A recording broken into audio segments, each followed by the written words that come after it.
Okay, so today I'm going to do yet another tournament, and I kind of want to make this where now we have two series going on with chess. One of them I'm going to use the square off and maybe play like classical games or do something else, right? So that'll be the square off, the physical board that we're trying to use online. But then we also have these where I can just do tournaments only to try to ladder and get to 2000. So in that sense, I'll be playing classical with that. But then I'm afraid to play a rated game, so I could play unrated games for now, or some other format, which it doesn't seem to really let you play some of the other formats. But we also have this rainbow flare on this set, but I don't know if that's really something I want to do. That'll just make it even more confusing. I don't know if I can handle it. But that's always an option that seems to affect other sets that you have. Or in fact, it's even still happening, even though I just turned it off. Or you can see that's so weird. It's like bugged out now. I had the rainbow on, so it's showing up, but that's not part of the set. I don't know, but yeah, I'll do a permadeath session like where if I lose a game, I'll just stop. And I'm super far behind in analyzing these games. I don't know where we even were. So some of these were even played on the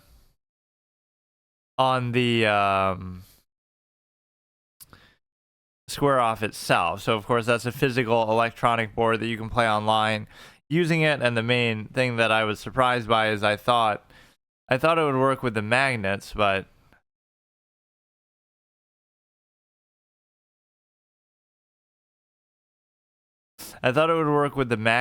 the reason why it didn't is because, wait, why is there such a big blank in here too? It's one of those days, 4 days ago and then 47 hours ago, like, because that was the day I was obviously using that, but then I thought I did use it on here, or maybe that was the day after. This is going to be, some of these might be analyzed just by my opponent, though. It wouldn't mean that I had gone to this point yet myself. But yeah, I'm only allowing myself to play rated games in the tournaments now, which is not really that different than a normal game, but it's still a little bit annoying how seriously people sometimes take it. And I still haven't won a tournament necessarily because I'm always just not playing enough games. I'm number 8 here, but there's still 5 minutes left, so you won't be, like I'm the 8th highest rated player in that. It was like 5 days ago that we were looking at. If there's more that we have to look at. 1, 2, 3, 4, 5, 6, 7, 8, 9, 10. That should probably be enough. I'm sure most of these are done, or there should be a little tick next to it before you open it to see like, oh, that means it's been analyzed, whether by you or by your opponent. Or you should just have a feature that automatically does it when the game is over. That'll just auto. USA or Russia? I support to Russia. Because India and Russia are best friends. He has a skull emoji in his username. Still uses it less than my friend does in his YouTube comments. Still uses the skull emoji less than the average person, average Zoomer millennial clown. But yeah, he loves using that. Literally just put it at the end. It's like breaking the rule that like you should never laugh at your own jokes. Putting a skull at the end of every sentence means that it's like you're laughing at your own punchline. That one's good. And then you have, I've just kind of fallen off a little bit too hard here. There's no reason I should be 15. Like, I don't know how that even happened. I'm not going to necessarily blame the tournaments either, but it's okay. Yeah, the tournament should start soon, and I like kind of basing my schedule of a session around this because what it means is that I just go and I do the tournament and that's it. Because like that's about how long I would stream anyway, is about an hour. Right, so it kind of syncs up and it gives me like sort of structure. I prefer doing the less than 1700 one, but it doesn't really matter because you get to, or yeah, I drew this isn't the one, but I was beating a 1900 and then it turned into a draw, I think. or one of them turned into a loss too. So it's like I'm beating higher rated players, but then I don't finish it because I'm either too slow or something else happens. That's not really a big deal. I gotta keep checking this Nerzul hero thing. Right, just I don't want to miss that if they give. Why Nerzul is not featured in Hearthstone? I mean, I guess that one is the Thirst Trap Shaman one, but you would want to, just the way they show it is kind of clownish. And yet he doesn't look anything like that in the. I've always wanted to play this other Warcraft card game, but. And you can kind of simulate it online with that one fan card game site. Like, it'll let you put up whatever custom card images that you want, but it's kind of a hard way to get into it. I would just add that as a mode in Hearthstone. Revive the Warcraft TCG in Hearthstone, and you can just use all the cards there, and that'd be so cool. It'd be so easy to do, or just allow people to add custom mods and stuff for what they do. That wouldn't have to count towards anything serious, but it could just be a fun option that you have in a custom matchmaking kind of sense. The same way that I say that every multiplayer game should have that, like how you can host your own custom match lobby with your own rules and stuff. That's exactly what would be so beneficial. Like, even in chess, you can do that. Like, you can make up your own variant that's like, okay, every piece is a knight, and you can host the game like that. But then, if nobody wants to play it, that's fine. But you at least have the option to do it.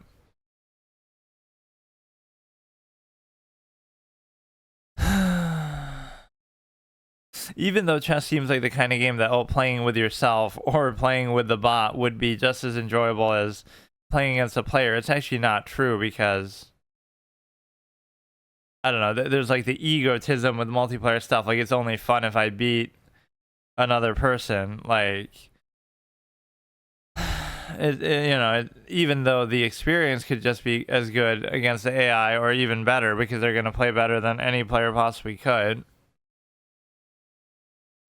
So in that sense, chess is meant to be a meritocracy, but also like where we value the result more than anything and just the outcome and ability, but also we still do something where we're a little bit disingenuous because we glorify it based on the human level. Like, oh, it's impressive for you could play the engine and that's already better than Magnus, but you want to play Magnus, or you want to kind of bloviate about him. So it's like, it's more impressive that he's doing it because he's a person versus the engine. But still, if all you cared about was the best possible, highest quality game, then you would absolutely you would just play the engine and you would consider that the best possible outcome. Like, you're playing a higher quality game there. So if it was just about quality, you would disregard humans and say, Russian Federation count. Everybody's talking about Russia. Certainly, I disagree with the carjacking situation because I always say his name wrong, but it's just the easier way to say it. It's a case where, again, you can disagree with what somebody says, but it's the same way I feel about like corporations and stuff. Like, oh, we're gonna boycott this company because somebody, we don't like somebody's opinion. One of the owners or something, right? But the problem is, so it could be the same thing with chess. But the problem is that when you do that, what happens is you're assuming that you're vouching for the views of every other company and every other person involved, right? Which couldn't possibly be the case, but that means you're vouching for every single other player's views, every single other thing that anybody does. And the reason why that doesn't work is because you don't know what other people think. It's the rule by omission standard that I always talk about. If you're just out of sight, out of mind, nobody's going to question you. But if you're in the forefront and you're just sharing your opinions, now you'll get ridiculed and say, oh, I'm going to boycott your product or your company just because I disagree with your view on the subject. But the reason why that's a faulty basis is because of the simple fact that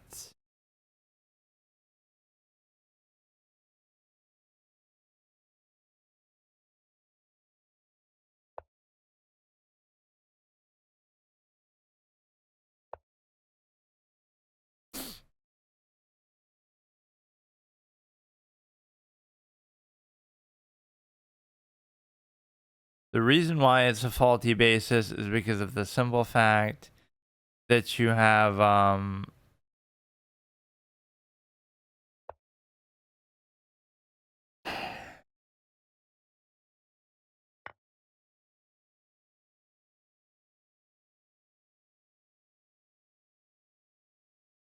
don't know what happened. The faulty basis is that you're assuming that you know everybody's views, but you don't. You only know the people who choose to share it. So you're punishing people for being honest and actually expressing what they think. And then you're also, why is it saying your turn here? Oh, that's stockfish.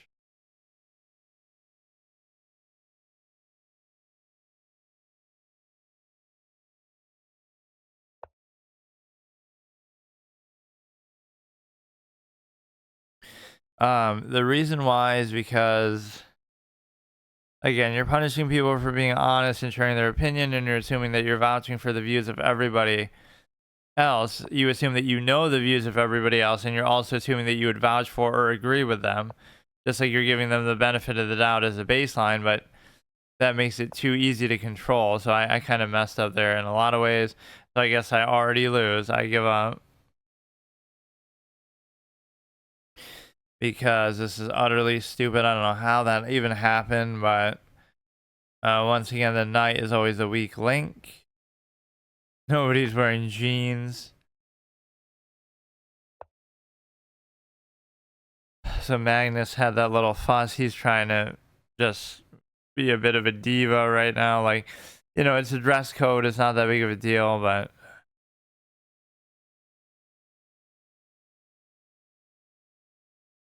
some people have already won their first game. There might have been some crazy trick where, you know, I was trying to pin the queen there, but they obviously didn't let it happen.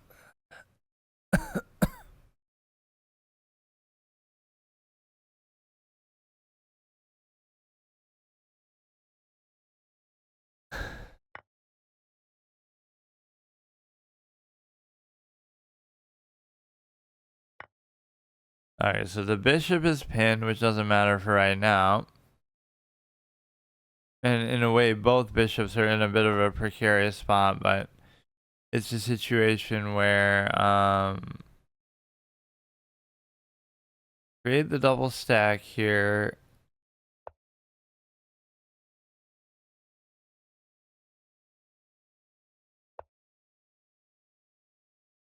Okay. You can always try to do a trap in there, like when it's there. If I could have, oh, I guess I could have already done it. I misunderstood. I thought I was thinking of going there, but what if I had just gone there? No, they obviously they could still just slip out then.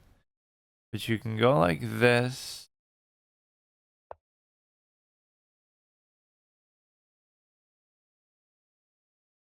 I have the Darksphere Bishop itself available, and so I can't develop it to there.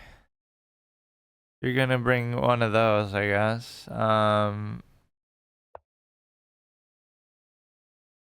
So they're +4, and I'm playing for my life, and I don't really even care, but I just want to play it out a little better here. Like, just such stupid, unforced kind of positions where you even have plenty of time on the clock, but you just choose not to use it effectively or at all.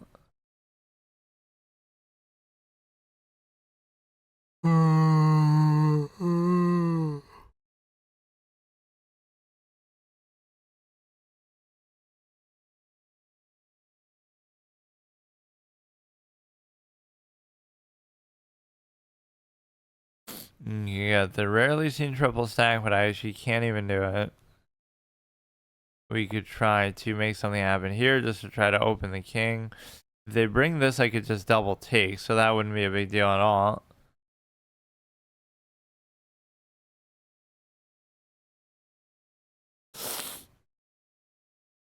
But yeah, I've been playing at a very inconsistent and bad level. And the reason why is because take. I don't know. I've just not been as interested as I should be.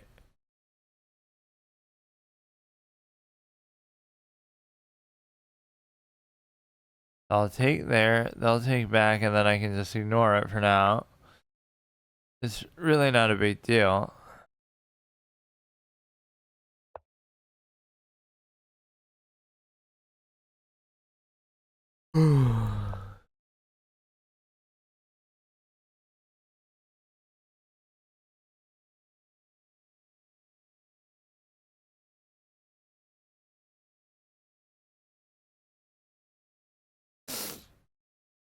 So they'll go here, and then they have a very strong attack from there.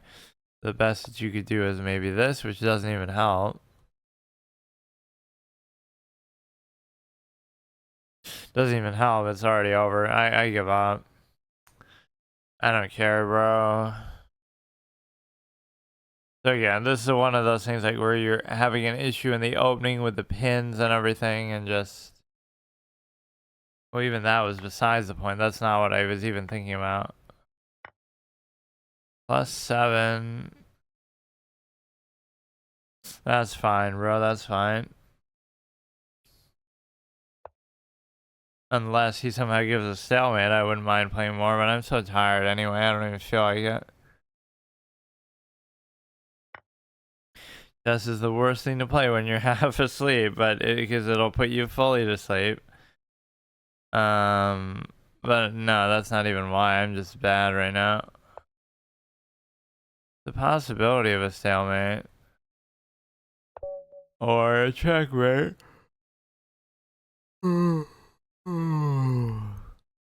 let's just analyze the rest of these. I don't even care about anything else. I guess I could play a different format for a little bit here, but I kind of want to get my other ratings up to like 15, like Blitz and Bullet and stuff. But I just don't really play those formats, and I don't really like them, but it's not like I'm doing very well at this one anyway. So see here, even though I lost and I have to change my art and stuff, it doesn't matter because I'm not going to play another rated game here. So I'm just in Rapid, and that's where it counts. So that's the format I do for Rapid. And then for Classical, I do, if I fall below 16, I have to delete my account. So that's obviously a big factor that you have, like,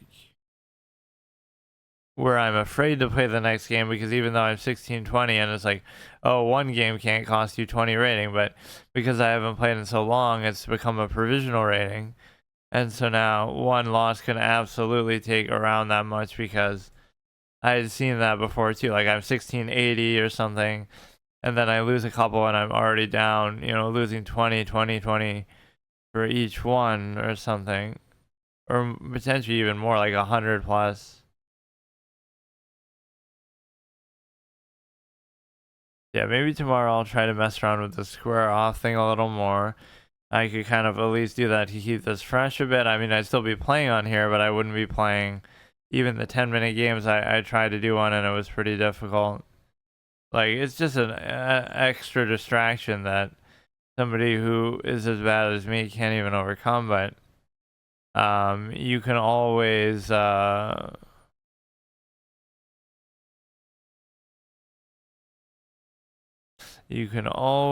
just or it's still saying this now, even though the game's over. This is from a while ago. Okay, I'm done.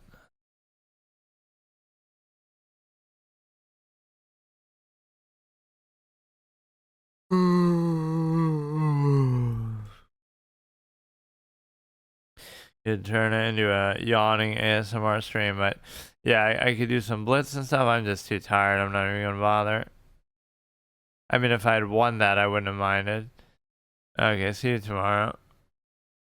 Okay, so today I'm going to make an unexpected return to Classical on the chess, and the purpose is, of course, because I'm using this real board, which is not suited for Blitz and even Rapid. I thought I could get away with playing 10-minute games on there, but I was trying to, and it was still, because I'm already so slow, it makes it inconvenient, And so this sort of shows you, though, on one hand, the good value of this. So if you play longer formats, which you maybe shouldn't feel like you have to do, and also this is the one that doesn't have the magnets that work on it, so I still have to move my opponent's piece. But the one thing you can do is, like, I'm not even logged in on my computer. I guess this is like, I already did this in the first episode. It's the same thing. But, like, I'm not logged in a web browser. I'm not logged in on my computer. I just need my phone. Right, so I'm on my phone, and so I can queue up from there and play on the chess or chess.com. And I should come up with a better way to show the feedback visually, like the clock and maybe just the person's name or something, the move list or some other UI from the site. I should have a way to show that in addition to the physical board. But for now, I'll just use the physical board, so you just have to take my word for it that I'm playing an opponent on the chess. But whatever, you could always look at that later in the analysis and on the site itself. But the point is that the one value that this has is, yes, you could take it to a hotel when you're traveling and you could roll up the board, even though that feature I don't really care about. But you can, like, roll it up and take it with you, and then I could play online using the board, but I wouldn't need a computer, or I wouldn't need to log in with that and all that. But the problem is still you need your phone. So the one thing you could really do with this that could be valuable, and I guess maybe Chess Up does this part, you could have, like, some UI on the side, which this does have, like, some lights and stuff. But you would have a little screen where you can queue up on there. So, like, log in, you're using your chess account or chess.com account on the side there. So then you wouldn't need the computer at all or the phone at all. You could just have the board with you and play online directly from that. So I imagine that's what Chess Up does, where it has, like, a little screen where you can queue up on there instead of this, which you would still need an app for. But the main feature I wanted that neither one of those two have, either Square Off, this one, or Chess Up, is the magnetic thing where it would move your opponent's pieces too. Then it would feel really automated. But yeah, that's the one feature I guess I'm thinking of that I hadn't considered before, is the idea that, yeah, it should have, like, a screen on there. And the reason why it should have a screen on there is that way you don't even need the phone at all. But now, without needing to even look at my computer or be logged in on my computer or use my computer, I can just play on the board itself.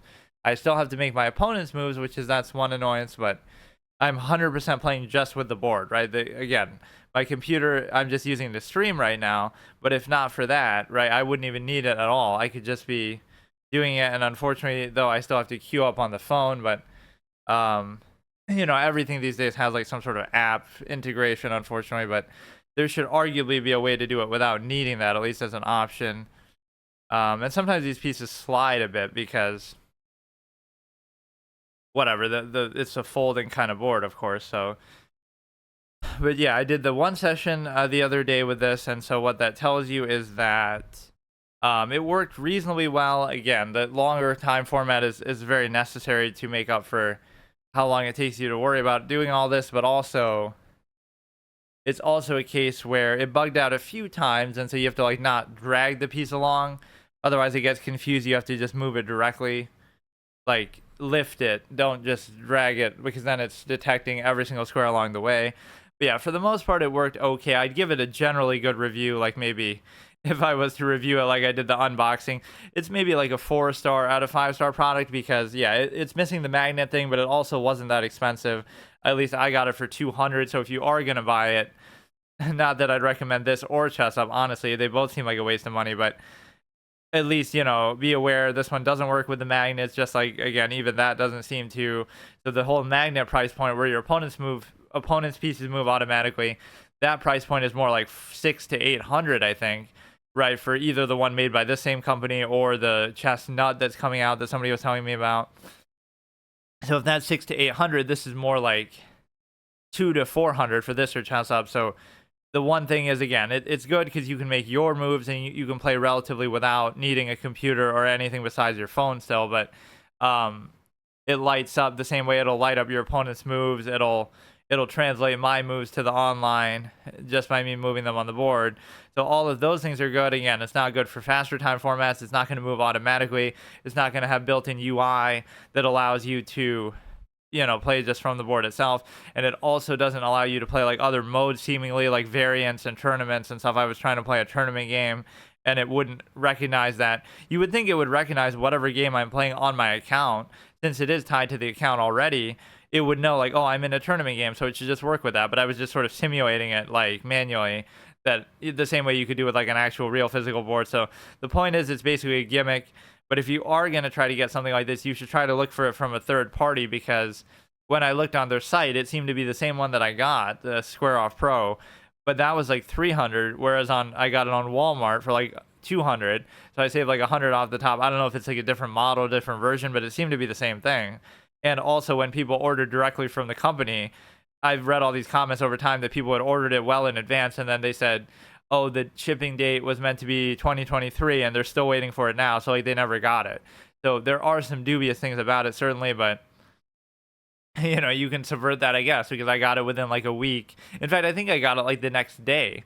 I ordered it from Walmart on like Tuesday, before Christmas, or not before Christmas, like the week before Christmas, and then it said it was coming Saturday, but then suddenly it just said it's coming the next day, Wednesday. So yeah, let's go ahead. We'll play a classical game. Again, I'll play an unrated because I'm afraid that if I lose the next classical game, it could take me below 1600, and if I fall below 1600, I have to delete my account on here, because I have that condition where whenever I get to 100 mark, like if I get to 1700 now, or no, when I get to 1650, I mean, now I can no longer fall below 1600, and so I've gone as far as 17 something, over 17, but the point is, if I fall below 16, I have to delete my account.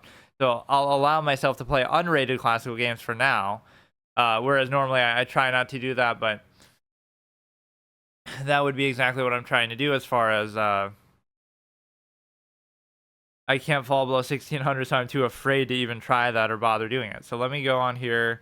You have to go up, challenge friends, which itself is confusing because you're not challenging a friend, but then you can go over to the chess, and then you can go over to 30-minute game. I guess I don't have to do 30-minute per se, but let's just do it. So we're queuing up for an unrated classical game on the chess, right? And then it always says this, keep your piece on the center square, which is fine now. You don't need to really worry about it, but sometimes it gets off calibration. So this is a very scuffed setup between the webcam and everything else, but right, so I'm white. And now I don't even really have to look at the phone, except for, I guess, the time or whatever. But so they moved to here, so we just play a basic game. Let's just get immersed in it. That's the whole point of it. Yeah, immersed in the fact that I wasted literally $200. The problem with these unrated games is people might just quit out, and then it doesn't mean anything anyway. Like, at least if they quit out normally, you'd get some rating for it. Yeah, I like the visual aspect of it, but again, my webcam is scuffed, my positioning is scuffed, even my mic's positioning is a little scuffed, but you probably can't tell or notice too much with that. But it's basically a situation where, oh yeah, I'm also going to enforce the touch move rule. So if I touch a piece, I have to move it. I'm going to play by tournament rules. This is even on a tournament-sized board, so we're kind of simulating all of that. But yeah, it's a 30-minute game. The one thing, again, the feedback you're not getting is time, but it shouldn't really come down to time anyway. And what rating is this guy? Even, I guess you can't even tell. I don't have the guts to play a rated game, but if I get confident, maybe I will. Because again, if I've been playing pretty badly anyway, I've cratered from 1700 to like 1500 in rapid recently. So if I lose the next game in classical, the next rated game, then that would mean that I would actually have to delete my account immediately. Because even though I'm 1620, you might think, oh, you're not going to lose 20 rating for one game normally, but you actually will. And the reason why is because, and it seems to register castling actually pretty well. I broke the touch move rule because I touched my king and then moved my rook. Haha, but obviously that works fine. But no, the point is, I also don't know whether I could use like the lichess. Technically, I'm playing on lichess, but you're making a spectacle out of it with this. So, like if I use the lichess.org streaming thing, I guess I could if I had this thing on stream too. I could be both showing the board and but whatever, I don't care. Yeah, so in rapid, I have to get to 2000, and I'm doing like the permadeath piece set gauntlet where I keep changing my piece set every time I lose a game, and I also change my art in the background every time I lose a game. That's when I'm playing just on the computer, right? And that's rapid, and that's trying to get to 2000, and I can only play it and do it in tournament games. And then here I'm trying to get to classical, 2000 in classical, and when I get to 2000 in both, then I can reopen my chess.com account because I failed the permadeath challenge on there. But in terms of classical, I have to not fall below 16, and I'm trying to get to 2000 there, and I guess I'll do that exclusively on the real board. So I'll do trying to get to 2000 in classical on the real board here, and then trying to get to 2000 in rapid online, not on the real board, but using all those other things, the cosmetics and the, every time I lose, I have to change the board and the piece set, and every time I, oh, it's my move though. So every time I lose, I have to change my board, sorry, my piece set and my. See, even though it's a classical game, he's playing so fast. Kind of just reacting to what they're doing, stopping the pin. But no, again, if I lose the rapid games, I can only play rated rapid games in a tournament, and I have to get to 2000. Every time I lose, I have to change my background and my piece set. And then here, I don't have to worry about all that. I'm only going to play the classical games on a real board, and I'm going to play them in such a way that you're able to basically try to get to 2000 on here in classical. So yeah, those will be the two formats, right? So computer only play, tournament only play in rapid, permadeath piece set gauntlet, permadeath art gauntlet, all right, all of that together. And again, only in tournaments, 10-minute games, only rated in tournaments, and then here you can play just random rated games, but if I fall below 16, I have to delete my account, and I'll only play using the real board like what I'm doing here. So yeah, I'm almost willing to try that, but let's see how well these go. I'll play a couple. I tend to not like to play unrated games because then it feels like, oh, I'm almost cheating in the sense that I feel like I'm cheating in the sense that, you could practice as much as you want then with no consequence, but it's okay. I'll let myself do it for a little bit, but I won't overdo it. And the whole point with this is, again, I'm looking only at the board, right? I have my phone just to have queued up, but now during the course of the game, I'm not looking at my computer. I'm not even logged in on my computer. My computer's there just to stream. And then my, just running OBS and the mic. I don't even have a web browser or anything open, and just to look at my chat. And then the phone has the screen and the time and stuff. I guess I would have to look at it for the time. But for everything besides that, I don't have even the screen open, or like I'm not even looking at it. It shows the position and the time. But because of the lights for your opponent and because of my own movement translating, I don't have to worry about that at all. And it gives you pretty good feedback, at least if it bugs out. Like, how do you know your move registered? But it would kind of freak out and make that, it beeps and stuff. So the only thing you worry about in a position like this is if he's going to be willing to sack something. And I think my instinct would be more so to trade. See, I was thinking about it. See, I'm not touching the piece, but I was thinking about moving the knight to there and trying to trade, right? But before I do that, I have to do this. Because otherwise, I always do that because I'm so eager to try to trade something off that I forget to cover my own pawn. Yeah, this is a pretty fun, immersive experience. I don't know if it really improves my play at all, but, people always say that physical boards help you, but I don't know if it would make that much of a difference to me. But so it's their move now. It starts to get a little more interesting, and again, we have plenty of time. I have 26 minutes, they have like 27. I'll figure out a way to put the time for the feedback later, but I could just like manually put a clock. But how would I know that? I'd have to simulate the fact of like hitting the button every time their move starts. Right, I guess I could just use one of those physical clocks and just have it there physically. Right, I want to show it as much in the real world as possible instead of the, I don't want to show the site. I don't want to show the anything. So I could just have a physical thing. This one I actually had to do a double take to see that that's what they were really doing. So speaking of sacking pieces like a clown, this is exactly what we're doing. So I don't understand, but you're creating some interesting dynamic where like I could move my knight to like G5. And then if well, I'm in check though. Your king is under threat, it says on there. But no, my point is that you'd be showing only. Now, I don't feel that threat might. If I take, they take with the bishop. I'm not seeing like the mating threat or the mating path. So I think what they're doing is totally not valuable. I'm not seeing like a strong threat. So in fact, it would almost work better if you did it the opposite way. If you had sacked the bishop first and then brought in the knight, that sometimes maybe works better, right, for this type of attack, I guess. Not that I'm an attacking expert, but yeah, what I'm saying is like make it as physical and real world as possible, where I'll play The only thing I'm missing then is the clock, so I maybe should get one of those. So every time it won't be exact because I won't press it right away, but when it's my move, I'll hit the other side of the button, and then when it's my move, right? I've never used one of those in my life because I've never played like a real serious in-person tournament. And whenever I would play with people, we wouldn't really care about the clock too much. We would just play, and like there's like an unspoken rule that you're not going to take too long, but I'll take here and then I'll okay, they take with the bishop itself. The thing is that what's happening is the real evil is the pin here that they allow that that I allow that. But no, the point is that if I got the clock, like it's their move, I'm doing it both sides, obviously. The same way that I have to move their pieces, I would have to keep hitting the clock for both them and me. This is the one thing I don't like about classical though, is because it'll my whole schedule is such now that I don't even do anything in terms of or like I don't stream for too long, so the entire thing will constitute just one classical game, but I should just enjoy it and take my time. I shouldn't rush it just because of that limited time element. So I wouldn't have to do anything too crazy here. I guess I could just, they're gonna like double attack that, but there's nothing I can do about it, so I'll just like pose my own threat. That's often what the engine will do in terms of, well, they could give a check, but I don't see like the crazy thing with the check. I could just move back. But the thing is, yeah, like you give it in such a way that you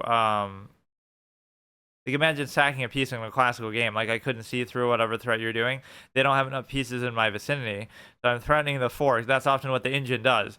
When the engine is under threat, what do? They don't address the threat or avoid it. They just pose their own threat, and then they have balls of steel to just say, "I'm just going to ignore what you're doing and pose my own threat and force you to react to it. And if you don't, it's worse for you," or something like that, right? So that's what they would do. The engine wouldn't be like, "Oh, I'm worried about getting attacked. I got to play defensively. I got to play safe." No, they'll just go for it. Right, they'll always have the confidence to do that. Now that to me seems like an unbelievably stupid move. This guy seems really bad. He could be low rated. It's an unrated game, so I can't even see what rating he is. I don't know what he's doing with that.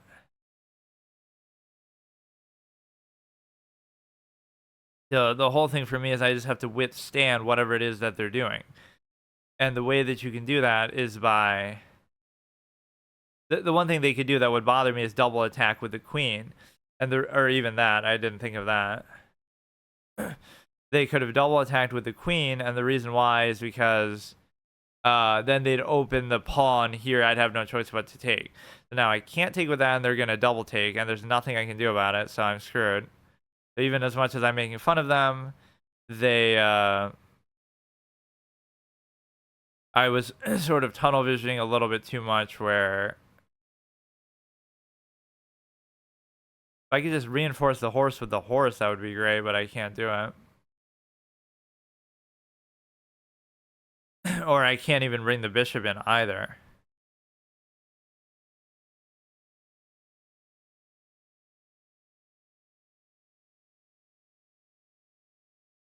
So let me think about this here. I would have to...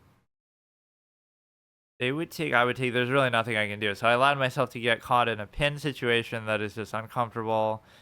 And it's a situation where I might give a check with the bishop, then they just fork me. That wouldn't help at all.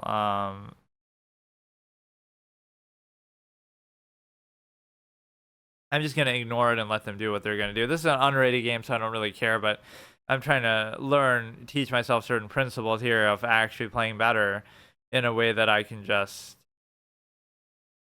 get back in rhythm a little bit, whether it has to do with me playing classical or whether it's even in rapid. I've just been playing badly. So I can't take with the queen at all. And so I'll take with the pawn. It still doesn't seem like that dangerous of a position for me, but I still don't like it. Now they'll take with the knight, and they'll even give a check, and I'm pretty much going to get mated. Or wait a second, though. If they do take with the knight, then I just still take with the queen, though. So they can't actually take with the knight at all.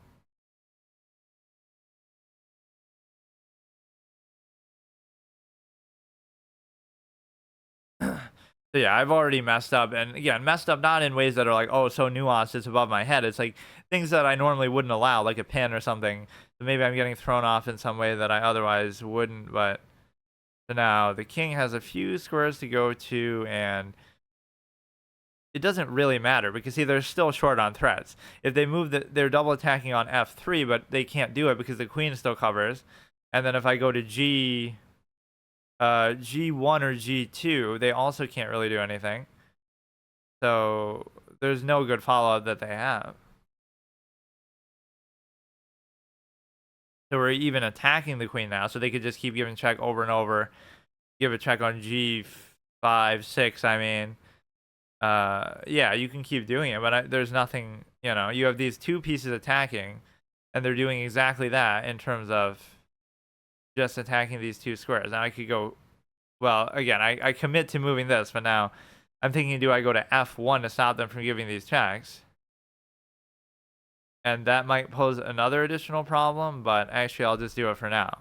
Right, so sometimes it's better just to keep baiting for the threefold repetition, because now by doing that move, it seems like, oh, now I'm stopping their checks, but maybe it would have been better for me to just give into the checks. So this is my typical style of play, though, too. Even though I messed up a little more in ways that I normally wouldn't, now that I survived their onslaught, this is the most satisfying thing that, about me, at least, is like, I'll survive whatever they're trying to do, and then I'll come back and then end up winning, right? Because they're down material, and now everything's fine. So they'll do some overly ambitious, sack-heavy, kind of stupid attack, and overly aggressive gambit, and then I just withstand it, stay the course, and then I end up winning. And they messed up their king's position for seemingly no reason at all either. We almost got to turn this into like an RP thing where you get really into it because you just,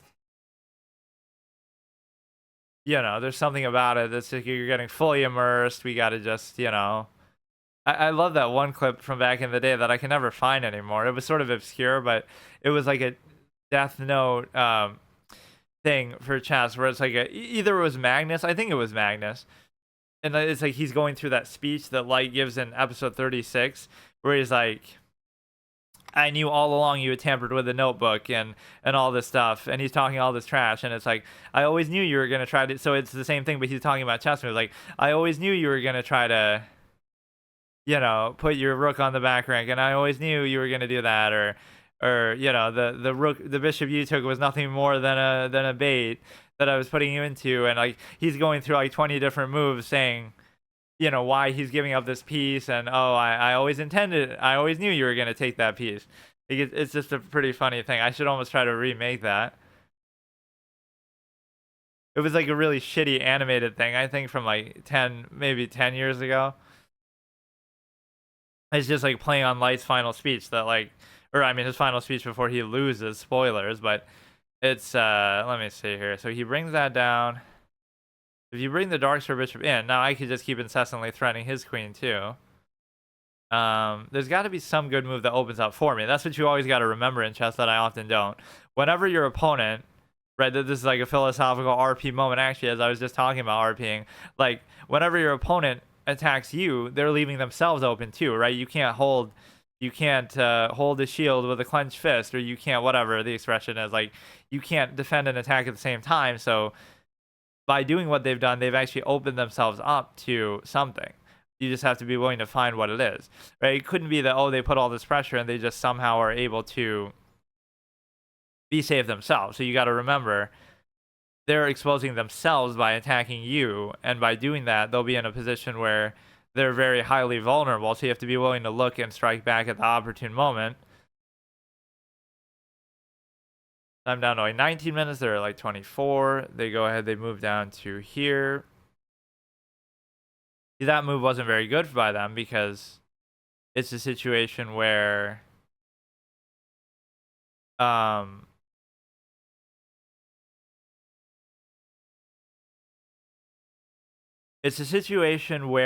able to, like, they're not doing anything new, they're not threatening anything in a meaningful way, so I'm just gonna take their knight. I just like trading stuff, so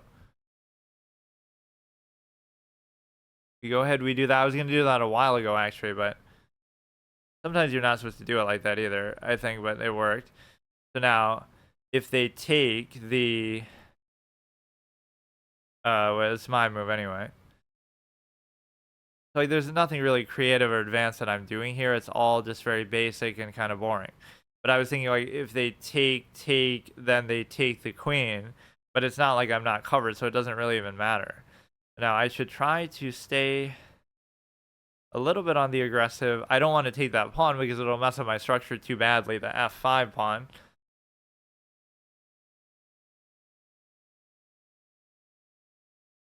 I somehow want to move this up, and I don't know exactly why. Just to, like, pose that potential threat that they're giving, but... Or, I mean, with the queen, but... They'll trade, and then I'll take the pawn, or they'll take the pawn, I'll take back, and then...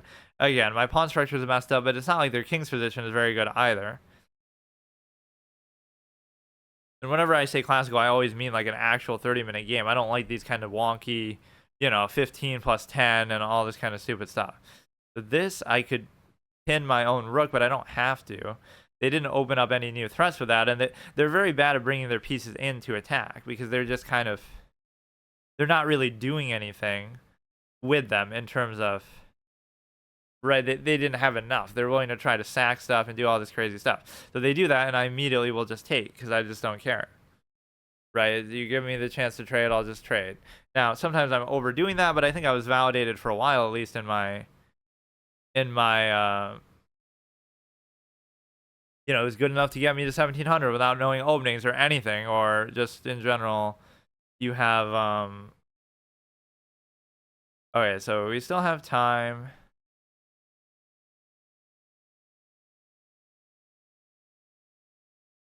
So you can go ahead and go here, and this seems like a killer threat, because now, whatever happens with that pawn, why is it doing that? What? It's not like I'm in check or something, am I? It doesn't approve of my move, it's bugging out. The fuck? Every once in a while to do this, but I have no idea why. What? It's acting like it's an illegal move, but how could it be? I don't get it. They move the king there, I move the queen here. So yeah, now if they take with the pawn, it could be trouble. We're setting up for like a whatever, that we have the bishop attacking there, so that could be good in a number of ways, whether I unleash take or whether but they bring the rook behind, which I don't really care too much about that, honestly. Because we can still do this where I do care a little bit about it because because the rook is there that'll pin my king, so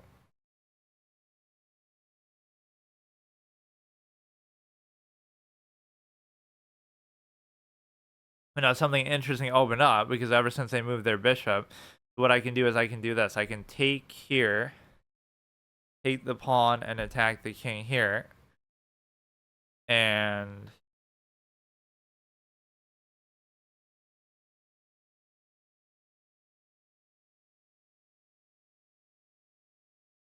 oh, you know what I think just happened that is a concern? It made the wrong move for me.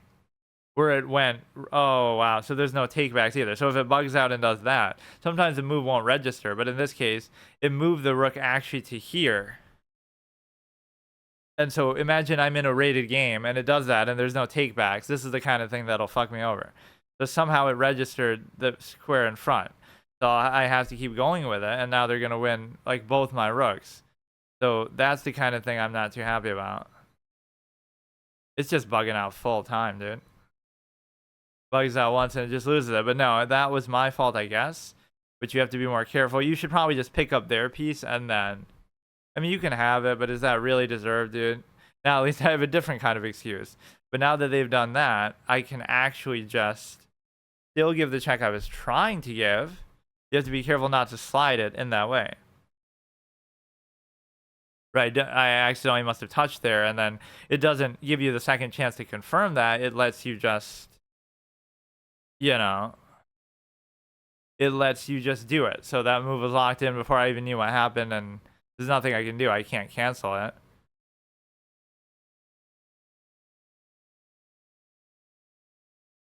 I might still be able to do some kind of creative mate, but I have to go quickly with it. So we'll bring the queen into here. The best thing they could do now is if they just trade the queens, they'd be happy about that. What is it? What is wrong with the... It was working so fine at the beginning, and now it completely just has no idea what it's doing anymore. So it's not really that good of a position I'm in. They can do plenty of things about it. So they could have won almost like both of my rooks, or at least they obviously did win the one of them because I literally made a mistaken move because it was meant to be a check. But maybe that would have still been bad, but it wouldn't have been because he would have been in check then. Even if he attacked the rook, it would have been like, I don't know. That was kind of my fault, but now whatever they're doing here doesn't bother me too much. They'll give a check there, but I'll just go into here and be threatening mate, and there's only so much they can do about it because of the simple fact that, you know, they might get a draw here now. But no, you should always just pick up your opponent's piece first and do it like that. You would think, oh, this saves you time because, oh, you don't have to worry about doing it online, but it saves you time compared to using a real board to play online like I would do in the past a few times. But it doesn't save you time in terms of, I'm literally threatening mate in one, so they're just going to keep doing this over and over, aren't they? Even if you pick up a couple of pawns, I don't care. Like, I'm almost baiting you. Oh no, I blundered my pawn. Now, it doesn't seem like a mate in one that they can't get out of, or maybe it is. Maybe their position is actually that bad. What could they do? If they block with the rook, I could still take. If they move the king, I could still mate them on the other square. So actually, it might just be an unpreventable mate in one.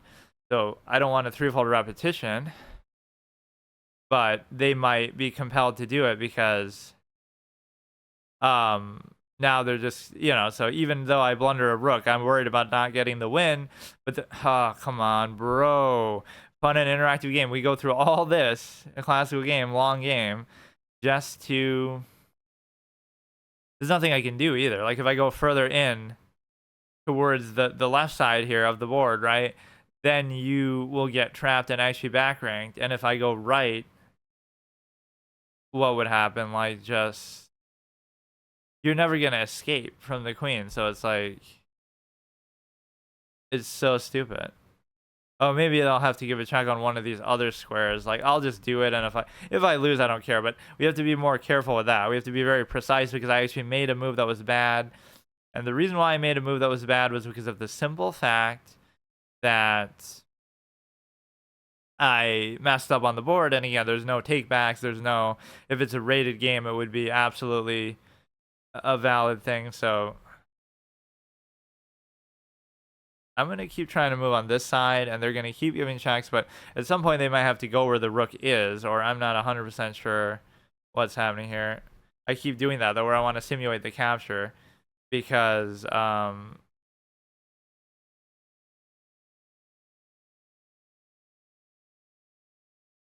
you have to do is go once to a square that they can't check, and I think we found that, right? We go here, they can't give a check, and so I win the game. That's it. It should be over.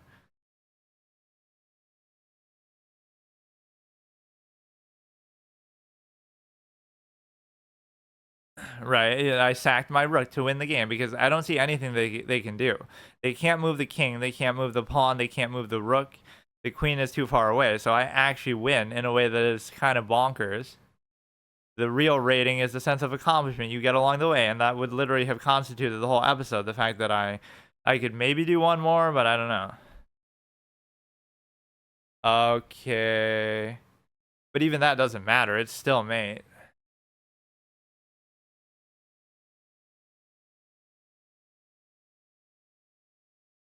And then it does that, not because it's bugged out, but because you won. Killer Queen. You win an on-game game with a queen. It gives you like all these stupid little achievements and stuff. Yeah, we did win that despite the bug. I'm so good that literally the engine, or the... Not the engine, but the device I'm using has to literally conspire against me. That was actually a pretty satisfying ending because all I did was try to bring in a basic attack. And in doing that, I would love to try to play 10-minute games, but I just can't even do it, especially when I have the hard rule set of, oh, you know, I can't, you know, it's a gimmick, but at least it's an immersive gimmick. That's what I'll say. I do like the idea. I was doing this with the other board. So we've done it in layers. First, we're just playing online only. Then we're playing with the physical board mimicking online, which I did a little bit with the same webcam setup. Now I'm doing it where I can make my moves online, but their moves still have to be transposed.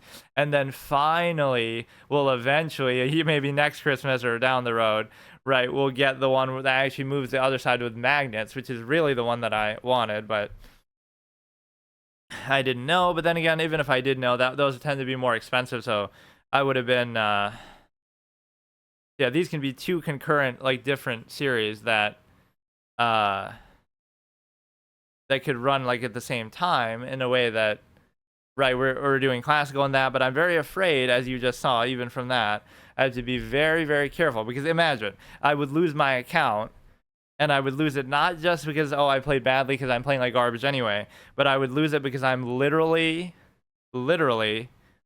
about to make a mistake on the board. It only happened once. Some of the other bugs and stuff didn't really matter. See, the time didn't come into play either. So even though the fact you can't see the time, who really cares? Okay, let's do a second game, one more game. But this is what you can constitute. It's like every episode I'll do like 1 to 2 games. And then even in order to do 2, I will feel like I'm in a rush almost. So 30-minute game. The chess, obviously unrated for now because I can't handle the permadeath risk of what we have in store. I'll try to get used to doing this a bit more precisely too, because yes, you could say that's the fault of the thing, but it's also sort of my fault because I should account for it a little better. Like, it just doesn't give you enough room for error. Like, are you sure you want to make that move? Like, you have to press it down, or I get it though. Like, so I blundered my rook, but then I still ended up winning because I'm so good. Or maybe I only won because of that. Like, I sacked basically 2 rooks when I could have just given that simple check, and that would have made my life even easier. But that guy wasn't that good, and I can't even see the ratings of these players, so it kind of is a little deceptive. Maybe I should just play the rated game now, but I won't. 7575. Oh no, but that's his. And he aborted.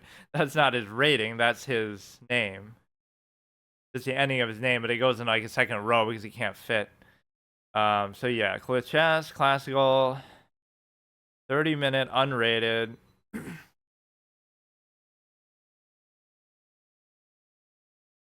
I don't know how you do that, like the multi-stream thing, because I would want like a second screen where like I'm showing that, but that gets confusing.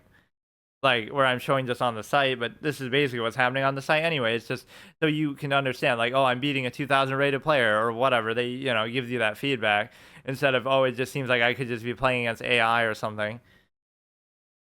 And of course, classical is an underplayed format anyway, so it's always harder to find a match, but not too hard. And it's like a smaller pool of players. All the better players feel like, oh, everybody's cheating, so it's not really the same, and blah blah blah. So searching for opponent, and I don't know if this means it's creating a match in the lobby, like even when you're on the site itself. I don't know if that's how it works, or if it's just matching against other people who are queuing up specifically like that, but in the main thing, but whatever. So that guy aborted for some reason. Sometimes people abort just because they're black. Wink, wink. That could have some innuendo double meaning. Am I right? If you find out that if you're black, just abort. Haha. But no, the point, just the high rates, at least to consider as an objective fact. It doesn't mean that I'm saying it, or there is some thing like that from some show. I can't remember what it was.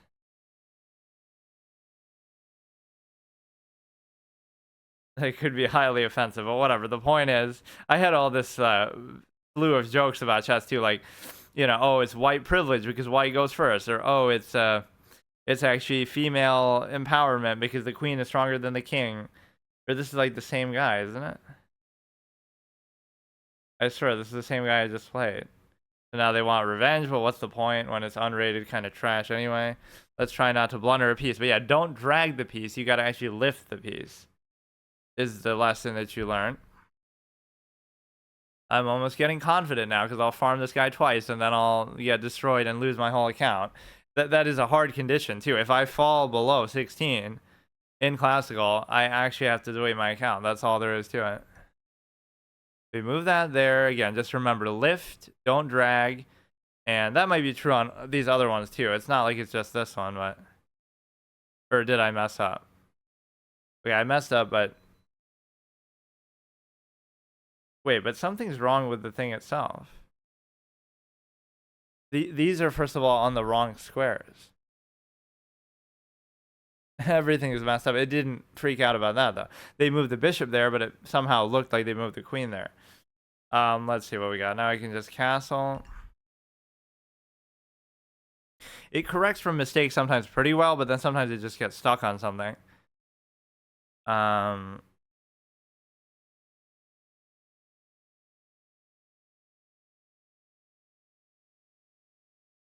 I keep, maybe it's my fault. Maybe I'm seeing the lights wrong.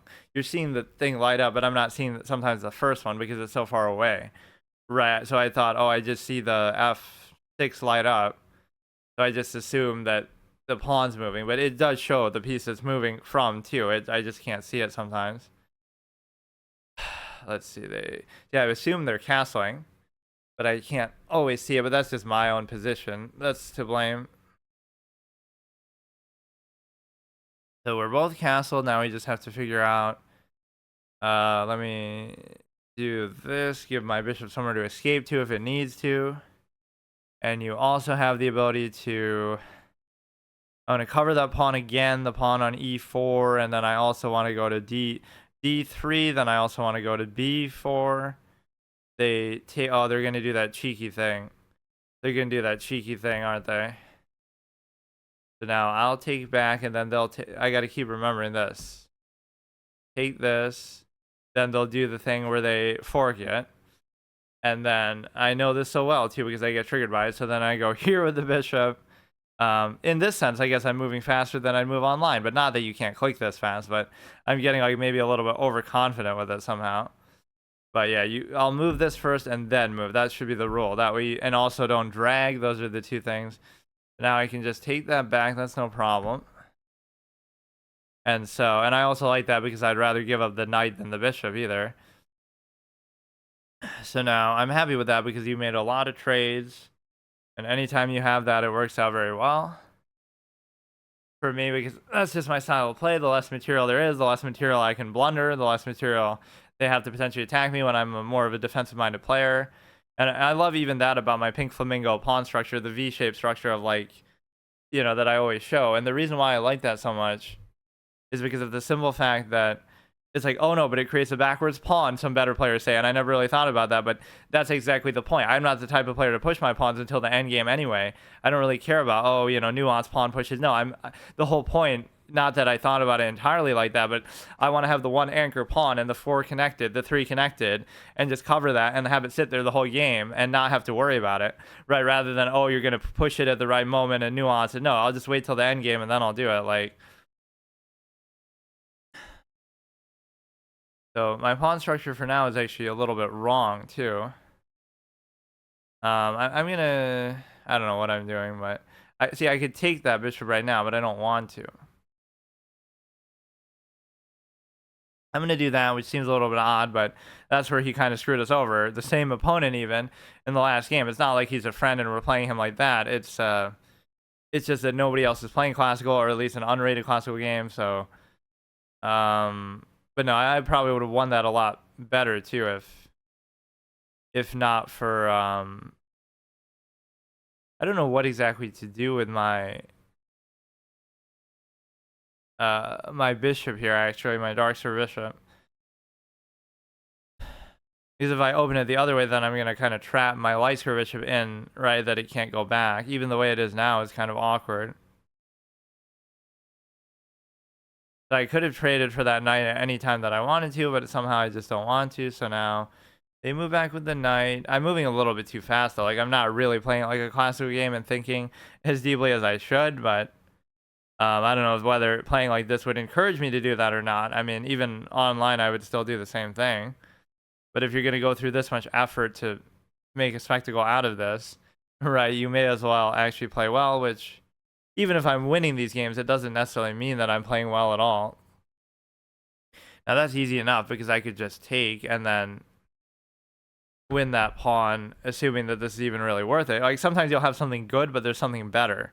And what that means is, you won't look for the better or the best move. You'll just be satisfied with, oh, it's a good move, so that's fine. The problem is that the bishop doesn't have a cover. If I take with the knight, then they're pinned, then they'll double attack or do something crazy, right? That but it almost shouldn't matter. Like then, oh, I can't move the knight, but I don't intend to move the knight because I don't intend to move the knight anyway. I'm gonna lose because I get greedy about this. I don't intend to move it because, like, oh no, it's pinned, but it's meant to be sort of a trade anyway. Or is it? Wait. Like, I'm expecting them to take, but now, oh no, they'll double take, but it doesn't matter because I can still just do this. And it's like an octopus knight-esque position. But they're going to keep loading up. But there's a limit of, if there was a pawn that could attack it, that would have been the threat. But of course it's not. It's like an imaginary octopus knight without any foundation or structure. He's a loose cannon octopus knight where there's no, pawn to actually cover it for now. But I could actually change that too. But no, I should almost try to cover my own bishop itself on the bottom there because of the simple fact that I almost have no choice but to do this, and you're going to solve pin, or what you're really going to do is you're going to possibly go like this. So now they would take, I would take, they would take, I would take, they would take. Yeah, that's kind of solves it. Even though it blocks up my own diagonal, that's kind of the way this is going. So we have a sexy octopus knight, and even if the Darkster bishop suffers for it a little bit, now they can try to attack with the pawn there on c5, but then I can just cover back with my own pawn again. So it's not really going anywhere, but maybe taking with the knight wasn't the best idea there because it allows, all this kind of difficulty. If I took with the bishop, then whatever they would have done, I could have just traded again. Right, the knight has that weakness of not being able to fight back, basically, where it's just a sitting duck. I could even reinforce it the other way too with the pawn here on f4, but I don't really care. Let's just do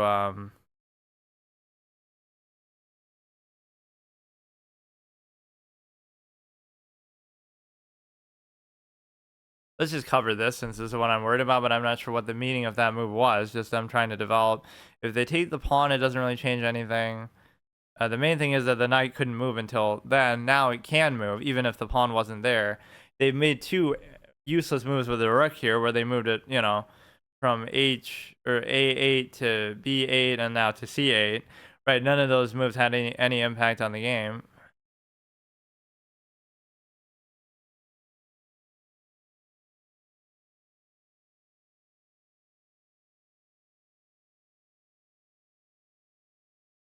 Now I almost want to make something happen where I just go and I do something, but I I don't know what it is. Like, if I move the knight, I attack their queen, but they'll just take and check here. Then they'll take something else.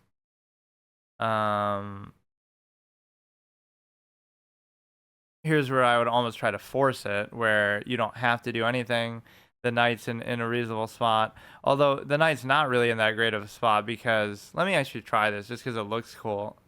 Even if it's not a good move. Like, you're reinforcing that as an octopus knight super, super deeply, but it doesn't really matter because, well, before they could have done something. So now I'm going to reinforce it even more. Look at how much we're putting on this octopus knight.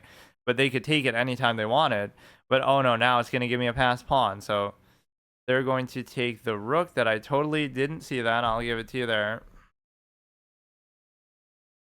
But now, clearly, this octopus knight is going to be so good that it'll make up for it.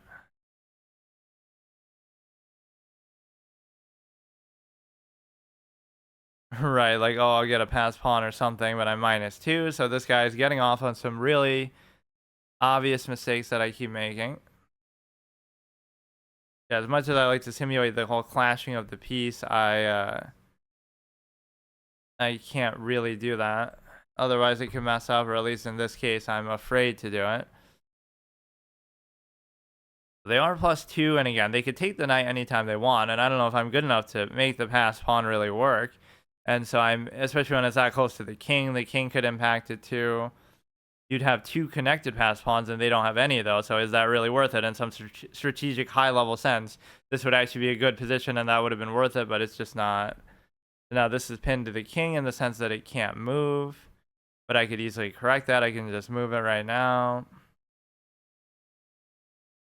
No, one thing you'll notice is I'm playing way too fast. We might have the extra time in case I need it, but it's it's a situation where I am not really using it. I mean, it has been like 8 minutes though, so if this was a rapid game, you would obviously be a little bit low on time even, but now you shouldn't really try to trade pieces, and the reason why is because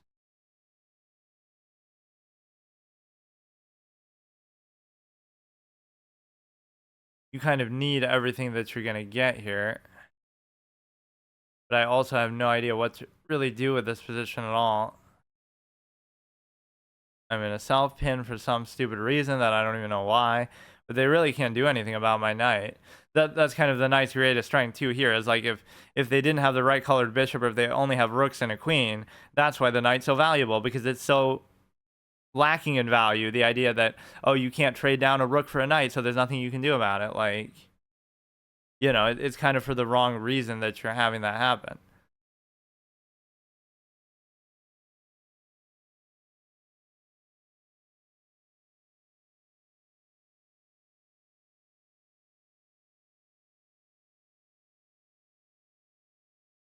Now they'd be threatening to trade the queen, and if I don't, then this will be a problem. So or they'll take a pawn even there.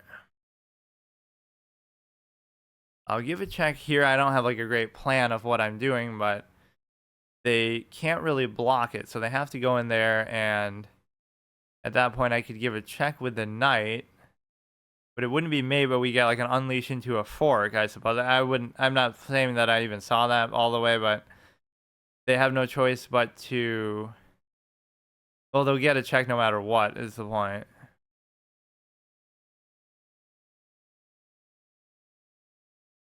I'm just gonna farm this one dude all day, but it's like, I wonder what would have happened if they went to f8 though. Like, I could have still checked. See, now I can check, and then they move back, and then I'll unleash the check, and I'll do a fork on the thing, on the rook. So I get my thing back. But the Octopus Knight did pay dividends, even though, even though it's a case where classic smothered mate incoming. Oh, maybe I missed it, and I'm satisfied with the just taking of the rook. Now they could just take my bishop for free though instead. Or yeah, it's the fact that my rook's attacking there anyway that this should be better. But they're smart enough not to do it. I won't pretend like I knew exactly what was happening there, but whatever. I mean, that still worked out. Or in fact, I can even do this now because their back rank is kind of screwed when it comes to my rook. If I just get no, but they'll open up now. They'll open up their king. I probably missed something very good there, actually. Let's see. They don't have the ambition to always look for what is going to be better. Now, the double stack is still going to be good if you just... It won't be mate, though, no matter what. So they come down to here. I have no choice but to take it. Or actually, I do have a choice. That's the thing. I have a choice, and then I can always take it later. So, like, I can still give the check. They go up here. And then I could keep giving spam checks. So the question is, I can't move my rook, and I have no choice but to take, or I don't have to take, but if there's nothing I could have done if I just didn't.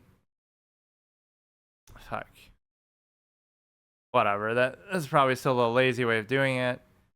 I could just give checks forever now and draw it if I wanted.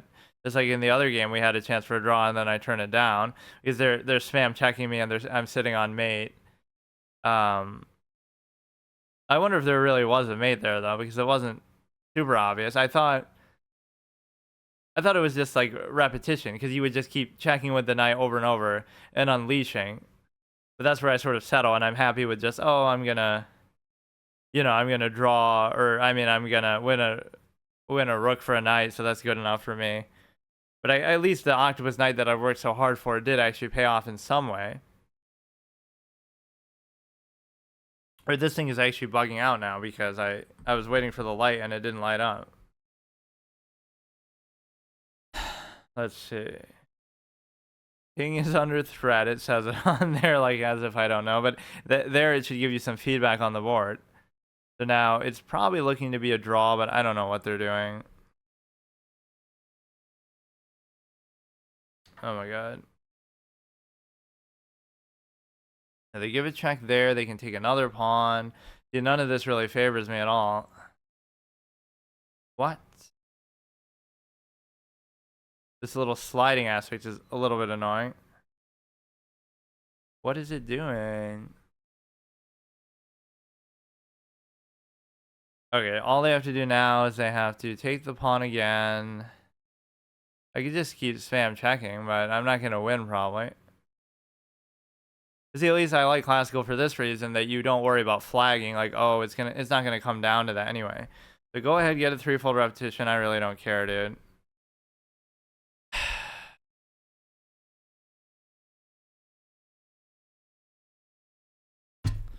These things have that magnetic thing where, like, when I put them on the table, but they're always moving, and so it's hard to explain. That's when they move, not when they actually like when I want them to on the board. So I could try to promote this one actually, but they're probably gonna just keep spam checking. Like, I won't lose this, but I won't necessarily win in a way that I obviously probably could have.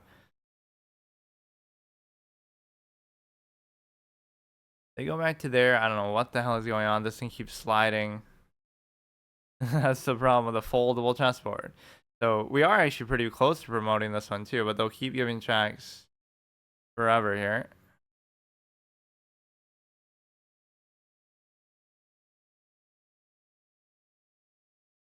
Yeah, like if the pieces are close to each other, you'll see that they magnetically attract or even repel each other. So they'll go ahead, they'll take here. And I don't know what's even happening. They have like the one extra pawn there, which is on the right side, which isn't enough to guarantee a win at all. But it's a case where if I can somehow take their pawn here without them noticing, it would be good. But yeah, both of these games easily could have been draws, and that's an interesting move, but I don't have to still do it. Like, let's try to play it out.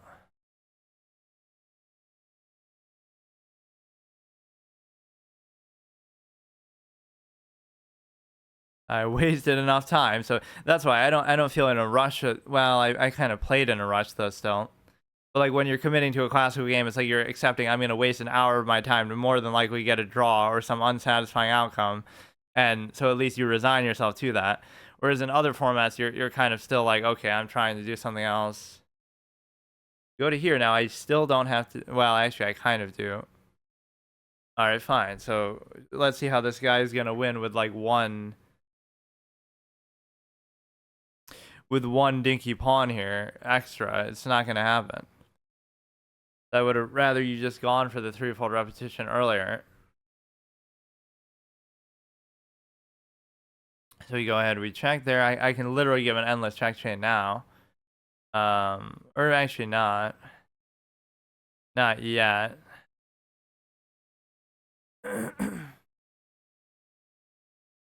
Go here, and then I'll go there, and then try to keep giving spam checks.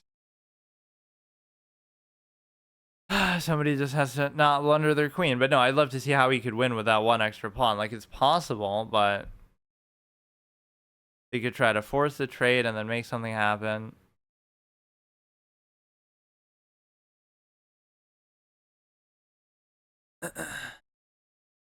Oh, that's at least a worthwhile force trade, because now I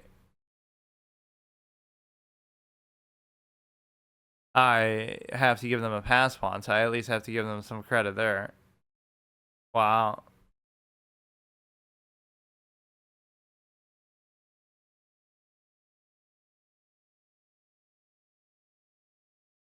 So I still don't feel like it's necessarily over, but if they play it exactly right, I guess it's good for them. Gonna be some kind of king opposition principle. I'm sure they can win it, but I don't know exactly how, so.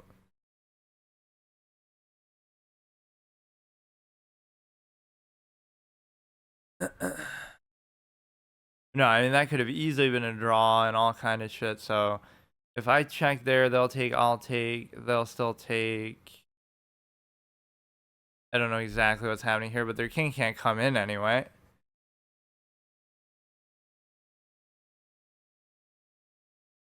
It's like you trade off these two pawns, and then the king can still stop the one pawn. Like, it's not that big of a deal. Right, a king can always, king versus king with one pawn is still, well, it depends on the circumstance. But they go there. Now, I could go back into here, but I don't want to even. They'll check, I'll take, they'll take, and then I can't take, and then they'll check again the other way.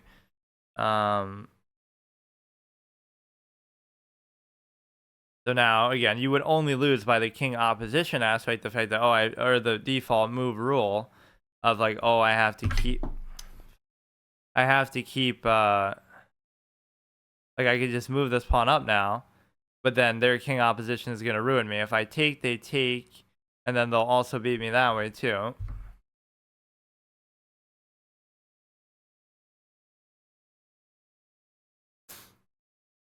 Yeah, simple king opposition, am I right? Now, would it be that, oh, I can take their pawn on the other side that they,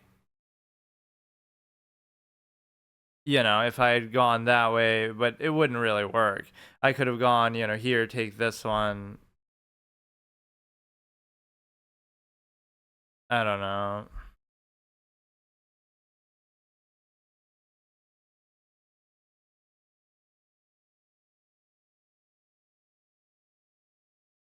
Is there not still a way to stop it? But even if there was now, it would be too hard for them to.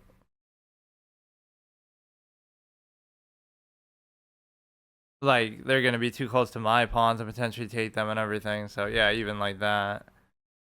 Maybe they'll get a stalemate, though, still.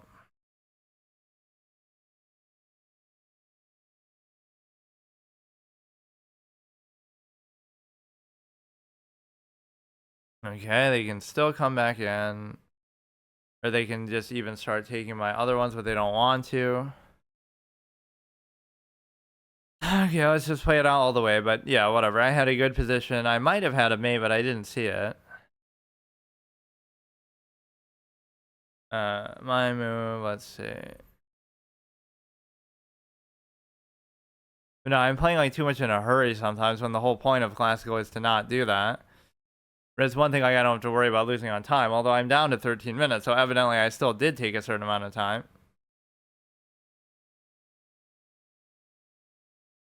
Okay, hurry up, bro. You don't have to push down too hard or anything for the sensor to pick it up, but it's still kind of... Okay, hurry up, hurry up. I'm willing to resign now. I'm getting sick of this. Just hurry up. You're so slow. Yeah, I could flip somebody off like it's GTA on the webcam now that I have, that you're showing all this visual feedback. Or give like a thumbs up, thumbs down, or some kind of other visual feedback. If I was a big streamer, I'd have like a confetti thing that goes off every single game, every time you win, which the majority of the time it'll be a draw anyway, but I guess not if they play these faster formats. Like, oh, chess is such a perfectly balanced game. Also, it's a draw all the time, and it's like you would get to try to subvert its true nature by playing faster formats and turning a turn-based game into a real-time game to try to force an outcome. But you shouldn't have to. He's promoted, and the problem with this is that, yes, even a queen's captured, but you won't have enough of them necessarily to do that. And the reason why, if saw the board correctly, after knight f7, king g8, white had mate, knight h6, king h8, queen g8, rook captures g8, knight f7. I'm sure you're right. I probably just didn't see it. Wait, why is this move illegal now? What? I hate when it does this. Like, there's no logic to even why that's an illegal move. You just have to do it a couple times. Go here, go ahead and over promote. He's totally gonna stalemate too, I bet. The clown, look at him. Yeah, see, what do I do if I don't have enough queens? Like if they promoted 3. But I guess that could be true even on like normal physical boards. That um you know, you might not have enough, so you have to use a placeholder, but I don't know how this thing would acknowledge that. You just pretend that something else is a queen. You might think, oh, in that sort of position, the game would be over anyway. But what if you both have multiple queens and it's some super nuanced line where it actually is still relevant and, you know, deserves to be played out? Yeah, I'm not even salty like this. I always like to do this in principle, that I never like to resign. And I'd piss people off in tournaments probably. But like, if I'm wasting my time to play a game, right? I literally played 2 games in like an hour plus here.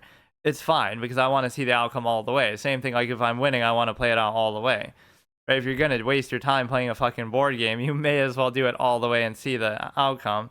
But nobody ever does that because even grandmasters will always resign. Like I get it, but it's just like let it actually reach a proper outcome. Yeah, you get that little beep as a indication of the win or the loss. So there's the feedback. Let's actually see here. Well, I guess if I was to analyze it, you wouldn't even be able to see it because like you can analyze it on here, but then you can't, I don't know. Yeah, it was something like, let me actually try to recreate. Like their queen was far away, but their king was like here, and then like king, rook, rook, right? Then we had our queen was somewhere like this. Then I had like the knight potentially giving a check. Then they had a pawn, something like this. And then I had my rook here. So if you, it's something like that. So if I didn't give the check, or no, let's say I give the check, you go here, you're unleashing. So you unleash into that, but then instead of taking, you go, you can't give a check with the queen, but you would have to, I'd be afraid of a threefold repetition here, but yeah, this might be a common thing. Like, you give a check, you force the king there, but then knight h6 instead of knight d6. Let's see, what is h6? So you go here and then you go here, okay. Then they can still go back. Then if they take, or maybe that pawn wasn't exactly there.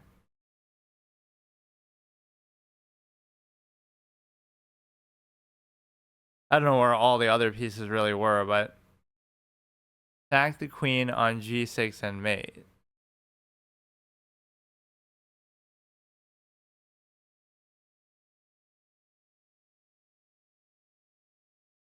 Maybe I'm mistransposing the position. Sack the queen on g6.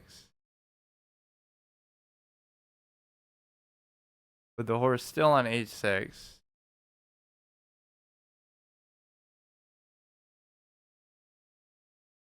So they, regardless, they would have been in check here and moved. So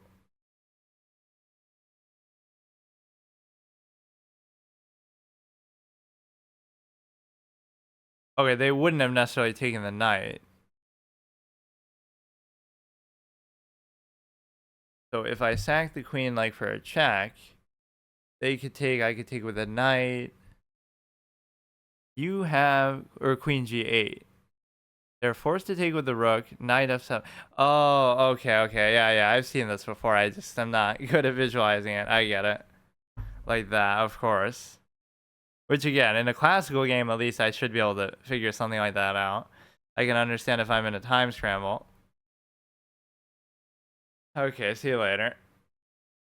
Okay, so today is going to be episode 3 in my little square off shenanigans, and episode 2 in me trying to return to classical by the use of this, because obviously other formats don't really feel suited for it in such a way that, yeah. And I like this too. It's an analogy for all my setups. Like, I'll do like sort of a scuff setup, right, at first, even like with streaming or whatever, and then I'll eventually iterate over time. So like, now we have this other table here to put the pieces on, because first of all, they're so big that they barely fit on this table, but second of all, and I mean the board itself barely fits on the table. You got the little UI part of it hanging off the side, but also you have like, it's a tournament size board. But no, they also have these magnets that like repel one another. I don't know how well you can see that effect, but like, I don't get what the point of the magnets on this thing are, because they don't really do anything.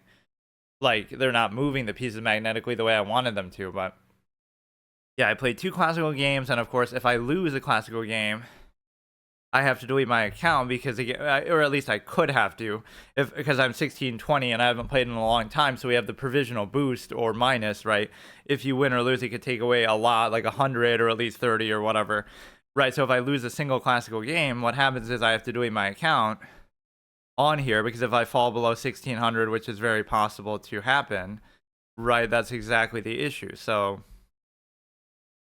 yeah, generally I like this thing. Again, it's sort of a gimmick, but I still, it does an okay purpose. Again, it's similar to what you would get with chess up, as I keep clowning on that. Now, this is a little bit problematic, because the pieces sort of slide, because it is like a folding board, but that's just because of my own awkward position. Like, some of the criticism might be the flaws with the product, but a lot of it is just my own scuffed setup. Like, you can't expect to see like that.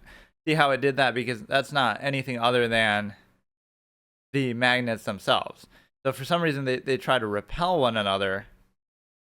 Something must be different from the last time, because I wasn't having this issue of stuff seeming like it's going to fall off the board. But yeah, the one selling point of this I don't really get, though, because it's like, oh, take it to the park and then play online with it, right? Like, then why, it's rollable. So why would you take it to the park, though, when if you're going to if you're going to the park, you may as well just play with other real people, as in, physically with a regular board. Why would you need this? So I'm missing actually a couple pawns. I don't know what happened. So I'll probably just play 1 classical game here because of how long they take. So I played 2 the last segment. That was my first time playing classical in a long time. So I'll still do unrated for now. I'll allow that, even though typically I try to say, oh, I'm not even allowed to play unrated, but it'd be the same as if I was playing like a viewer or a friend, right? I don't consider those rated, because then it could be like cheating too. But like, either you could farm them or you could get farmed by them, and so it kind of takes away from the integrity of the rating, arguably, a little bit. But I would always think like, oh, it doesn't matter, because if they're like 2000 rated, then it evens out, because it won't take away too much from you. But then at times you do start to maybe play some of the same people over and over too much. Or like, I'll play a lower rated player and I'll keep getting +1, +1, +1 for every game. So even if it's, oh, they're only 1000 and I'm 15 or whatever, and I'm only getting 1 rating for every win, but it'll still add up if we play a lot, right? Like, there's no limit to that. So last time I actually ended up playing the same guy twice, even though they were random games, because I guess, classical isn't that popular. And I beat him the first time, even though one major mistake happened where I moved the rook and I went to the wrong square, and then it actually registers that move, right? You don't really get a chance to take back or cancel it, and I still won, though, despite that. And then the second game I lost, even though I had like a smothered mate that I apparently missed. And then what you also have is the ability to consider that like, yeah, the best way to capture pieces, this is one thing at least we're learning, and probably this might apply to other boards like this too. Don't try to claim the pieces up and RP that capturing motion. What you should actually do is just pick up their piece, get rid of it, and then put your piece on that square. That's actually the right way to do it, because and I'm trying to follow the touch move rule too. If I touch a piece, I have to move it. It's a tournament sized board. We're trying to play kind of almost in that mindset and format. So I don't think I played too well the last session. I mean, I kind of want to play a rated game and start doing that, but when I'm doing so badly, I feel like, I'm kind of afraid to let this happen. So we'll do a 30-minute game with chess. Again, what you're doing here, that's the novelty, is I'm playing on the board, and so my computer doesn't have anything on it besides my chat and my stream. So I'm not even logged in. I'm not even on a site at all. right? And I'm using my phone just to queue up, which that's the one feature you would want to get rid of. The fact that I even need my phone at all. The board itself should just work automatically, which I guess that's the sort of thing that Chess Up does do, where Chess Up would allow you to queue up on the UI of the board. That's really what this thing needed, is like a screen and some sort of feedback. A screen that shows you the time, a little, thing on the side that shows you the time of opponent, and you that shows you the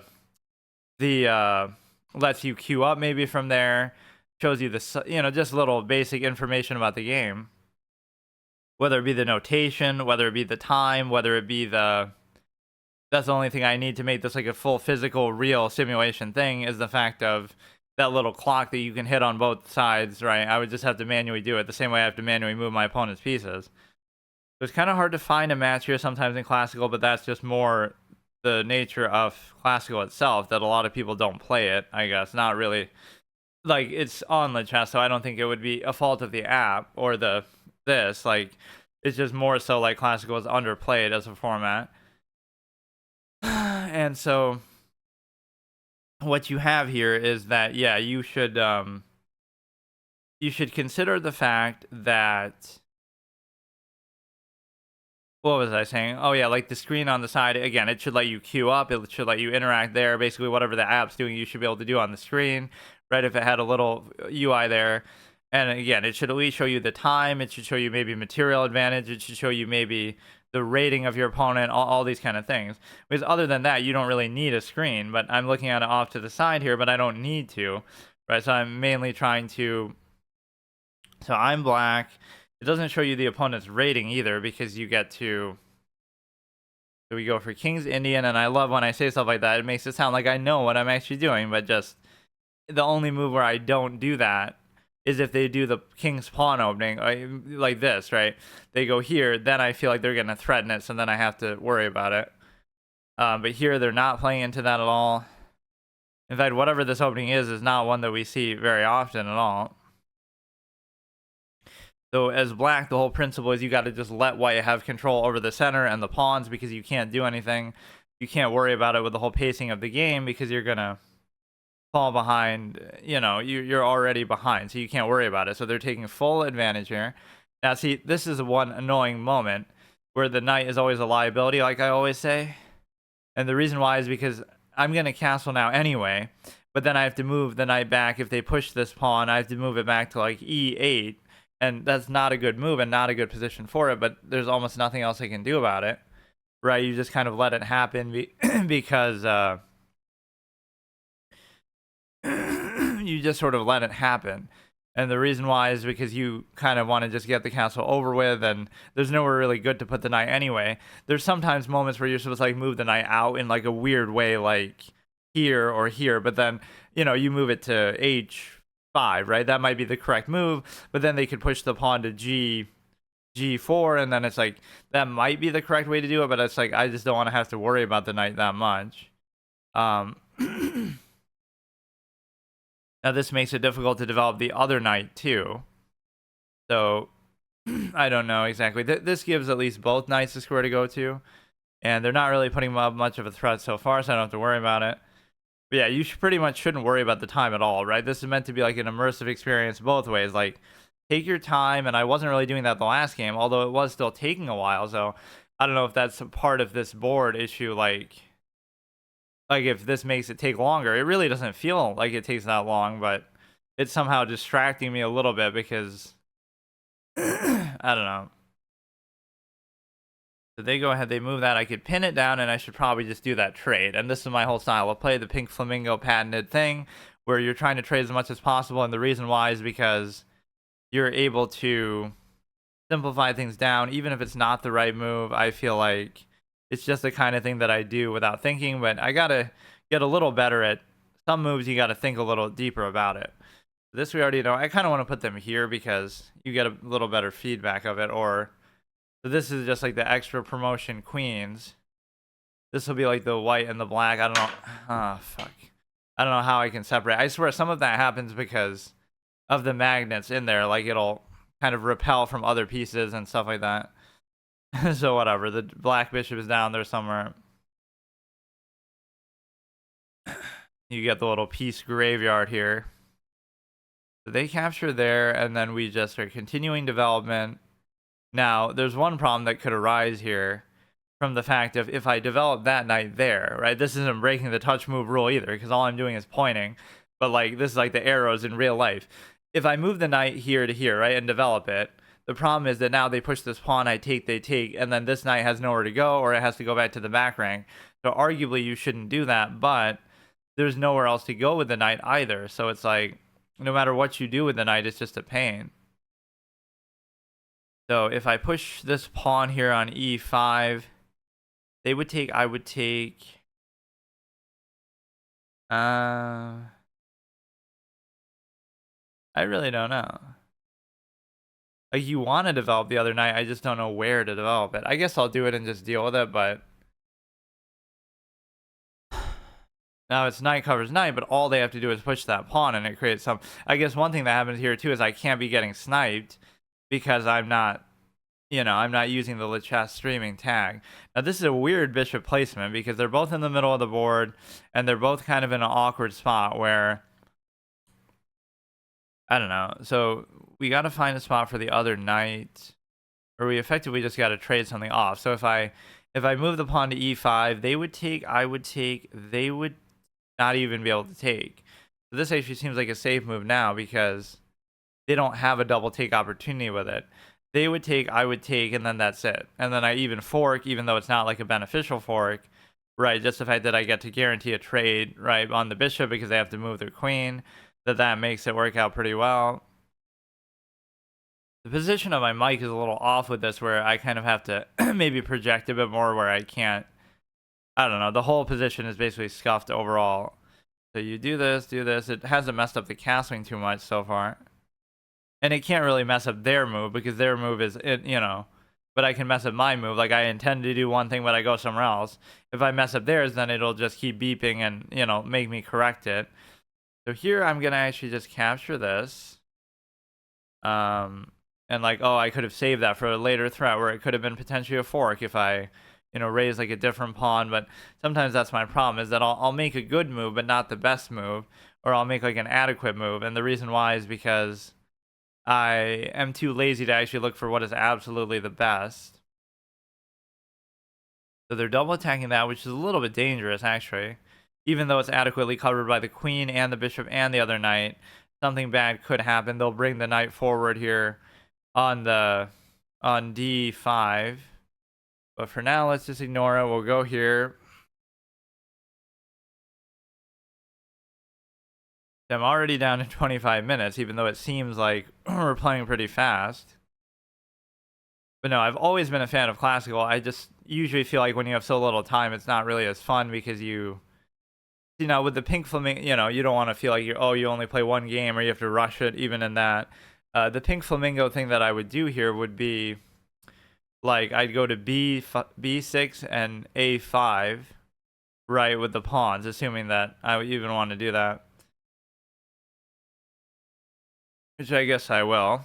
But no, one key trick too is you don't want to drag the pieces, you want to just lift it and place it, because that's what happened yesterday. If I drag the rook and I move it like here, but then I accidentally register here because I was dragging it, so it didn't know where I wanted it to go,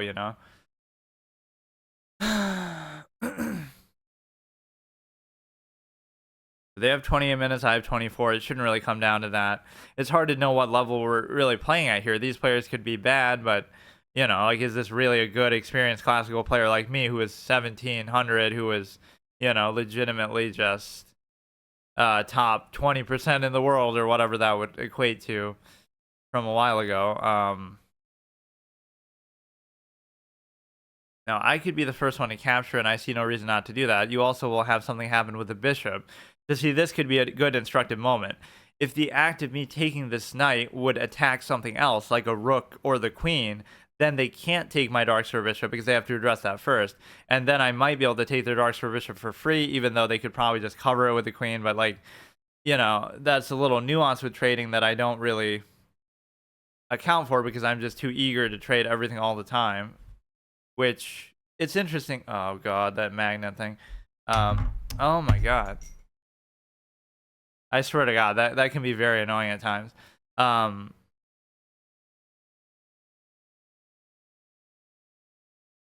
they're very sensitive, so you can't really put them next to each other too much. We have 2 pieces down for the count, the bishop and the and a spare queen.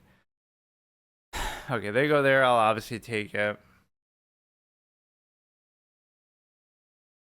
Yeah, this is as close to playing against a real person physically sitting across from you as you can get, aside from the magnets moving on the other side, which of course this one doesn't do. But again, for the price point, that would be a lot more expensive, so I'm okay with it. But I just didn't know that, or I kind of whatever. It got a little confusing. Now I could do like an Octopus Knight-esque position here on the thing if I. And it even creates like a forking position too. But maybe I should trade this as well. But I don't see the need actually to do that. So I'll go here and I attack both the knight. I mean, I attack both the queen and the bishop. And it's an Octopus Knight to the extent that at least the F file would have to open up to push it out. The F pawn would have to move actually.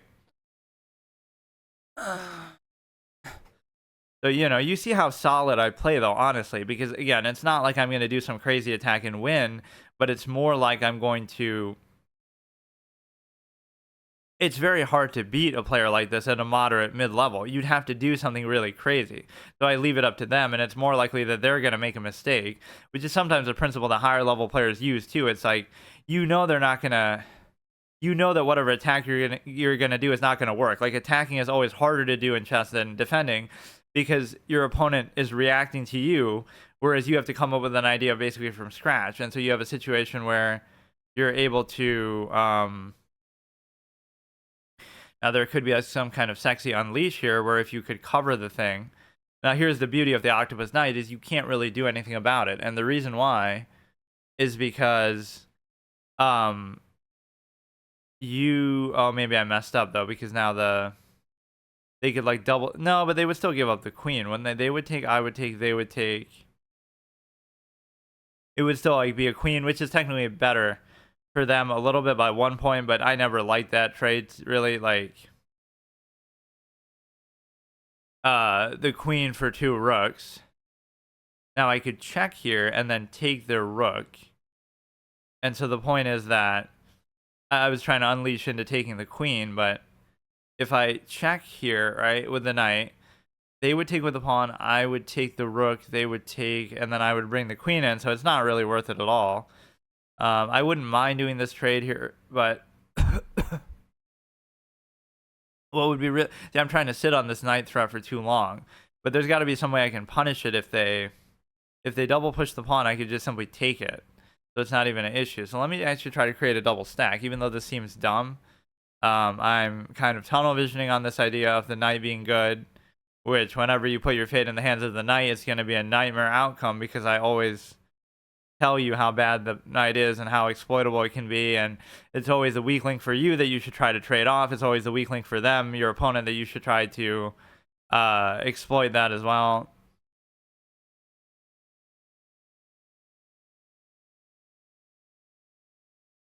This position is somehow a little bit uncomfortable, but I'll deal with it.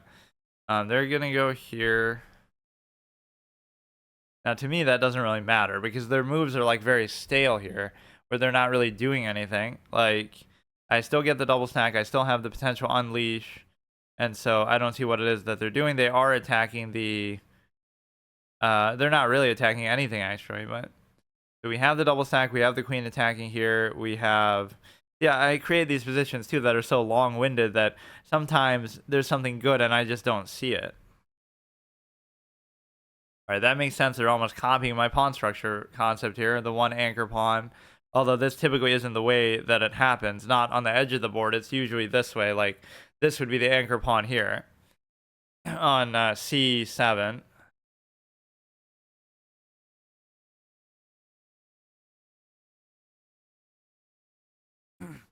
So I have a double attack potentially on the bishop, but it wouldn't matter still. So I would have to but then they can't move it either is the point. So if I could move the knight somewhere actually good, that would be great, but I can't seem to do it.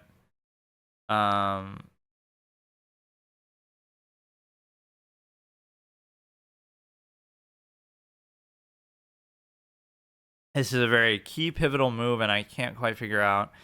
I could attack the bishop again. Then if I give a check with that, or again, the temptation is, okay, I'll move the thing here. But the problem with that is now they can fork here, but I could just take back. They could fork with the pawn, but they could also do,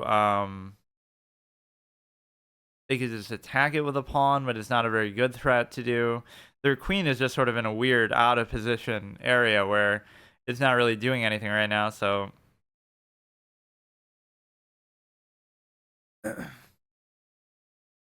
I guess I'm used to the mic just being closer to me. This is a little bit awkward.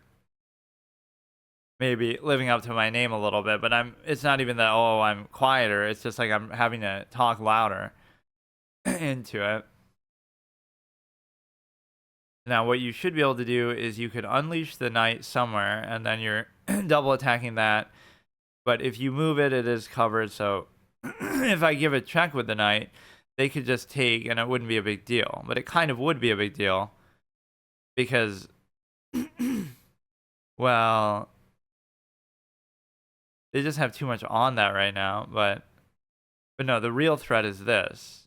Even though the knight's going to end up being pinned then, is that, damn, the position of my king actually is what messes this up. Because, see, I could bring my pawn up and attack the bishop, and then if they move that, I can double take on the rooks. But I think the real thing is we have to worry about we have to worry about this, because the knight needs somewhere to go, and the reason why I need somewhere to go is because it would be pinned as well. His is sort of pinned into his rooks that I could double take, but even the double take doesn't work now because of the simple fact that you have the queen also covering it. So they move the king away here, which seems kind of like a pointless move. I don't really get what that does. Just the fact that the thing can't, if I make him move his bishop, there's got to be something with this, but I always look at it in too simple-minded of a way. So, like, now they can't take the knight. Even if they attack with both, they would take, I would take, they would take, I would still take with the rook.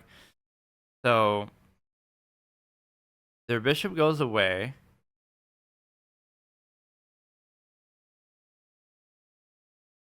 And I'm down to 18 minutes, and it doesn't feel like I'm taking that long on my move, so I don't really get it. Something about using this makes it maybe feel like it goes faster. So they'll move the bishop. I may trade with the knight. I may not. The question would be, okay, now this could be very bad for them because now the double take occurs and I take, but then they take with either the pawn or the queen, but they can't. So they have to ignore the take. They have to ignore the take and take my thing instead. So maybe if I sat on this threat for a second, all I would have to do is set up for like a...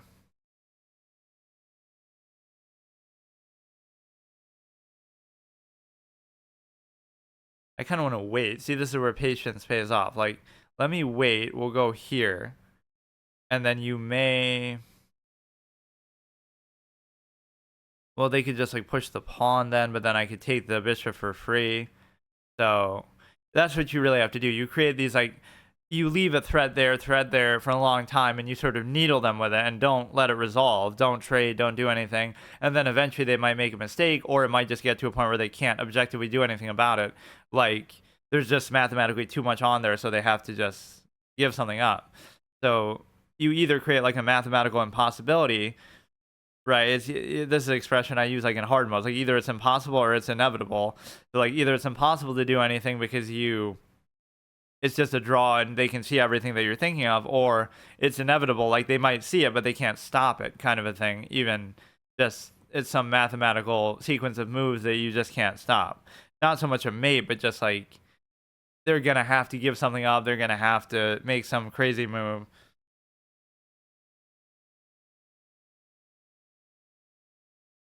But yeah, you always have to give your opponent credit. Like, oh, anything I could try to do, they're gonna know, they're gonna see it already anyway, so why does it matter? Let me see if I can move this a little bit.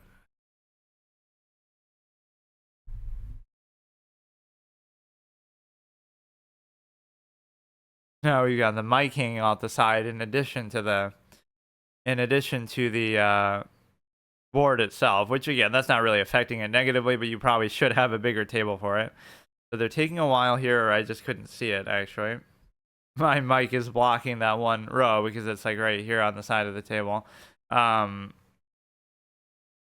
now it should be very clear because at least I win a pawn, if nothing else. Like, I'm going to take this without any hesitation. Then if they take with the pawn, that's kind of okay. I mean, they kind of have to. But now the double take happens, so there's a lot. I'm threatening mate with the queen.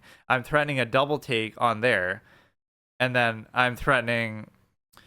But actually, it's all fine for them, too. Because... I don't actually even win a pawn or anything because... No, I do. I do all that and I win a pawn. And the reason why is because now if I double take this... Then they have no choice but to take the queen. Take with the queen. Because now they'll take, then I'll take again. So we do all of that hard work for one pawn that probably could lead it to being a draw anyway. Right, so we go through all that. Now what we can do is we can obviously take the pawn here. Like, really, I love that. You go through an hour-long thing, which in some ways that's satisfying that you get to, you know, that could be the difference in the game right there, but it was very difficult to earn that. So all they lost from that was the pawn. Now, if I could trade the queens, would I win this in a king versus king endgame? Probably not. So you got to be very precise now. See, I should win this, but... Or no, I win another pawn now. See, that I didn't even think of. Or that they were afraid of something, but I don't know what it was that they were afraid of. Like, I would have just saved this because this is their beautiful anchor pawn. But this also allows them to infiltrate behind my pieces in a way that obviously, yeah. But they don't actually win a pawn right away with it. They could just give like an endless check chain that allows them to... Or now they will win a pawn back. I hate these kind of moments because it's just so repetitive what you do. You could take the anchor pawn, like, I don't care. My kingside pawns are definitely better because his aren't even connected. I guess here we're going for just even exchange. Like, they're going to take, then I'll take. Like, it's an endless cycle. But which one is more important becomes the question. And the answer is, if I... You should always think like the... Well, I don't have a choice, actually. I would take this one then. Or I could move something first. I could move something first to protect it. Like, no. Like, I could double push that pawn, but then he can't take the other one. Or he could take the other one. So it's sort of dictating which one he pushes.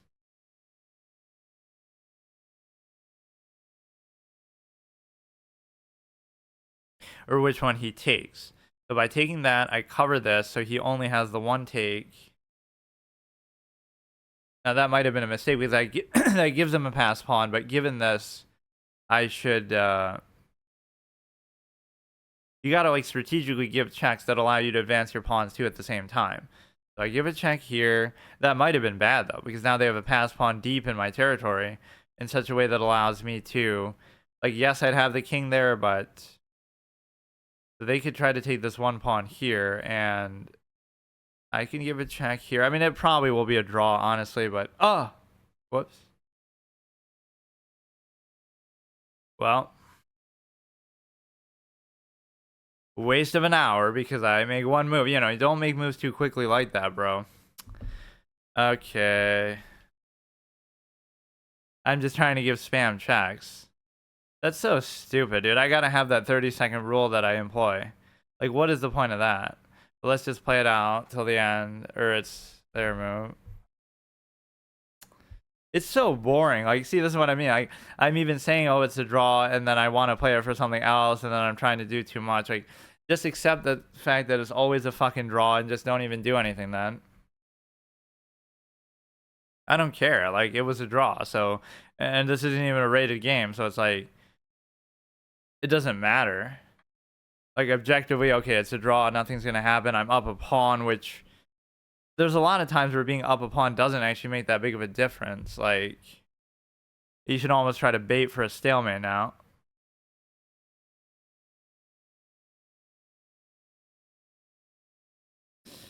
Okay, go like this. But no, I sort of gave him a passed pawn with all those trades that maybe I shouldn't have done that. But also, you feel like I don't know.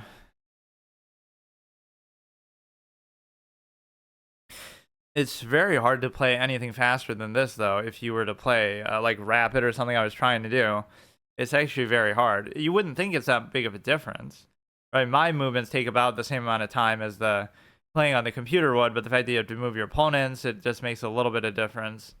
So I like to honorably let them see the proper outcome here, but I don't think I've made an illegal move yet either, like where oh, I accidentally moved my king to G, whatever, G8 in that situation. Like, I don't know, it'll just beep and make noises, but technically that would be like a forfeit, or it gives them extra time or whatever. Like if it was a real life tournament setting. Now I almost would have moved something else and it could have been a stalemate, but even though I have too many pawns to move. So that's gonna be the mate. Or yeah, so we gotta put the queen, which I guess we dropped, but whatever, we get the point. I like the fact that it made it seem like it was making my opponent wait for the game to conclude, but that must just be on the app, like where it says, oh, it promoted, and until I took the time to put the queen there, it didn't really do that. Like, it acted like the game was still going on, so it had to wait for me to promote their piece. So I'm not too happy about that, and again, I can get a draw 100% of the time if that's really what you want to do with your life in the game, but I find it very boring and stupid, and it's just not fun. Like, what's the point of that? But the longer the format is, the more that tends to happen. But don't hide from that by saying, oh, if it's played at a high level, as if playing at a high level should not be the norm.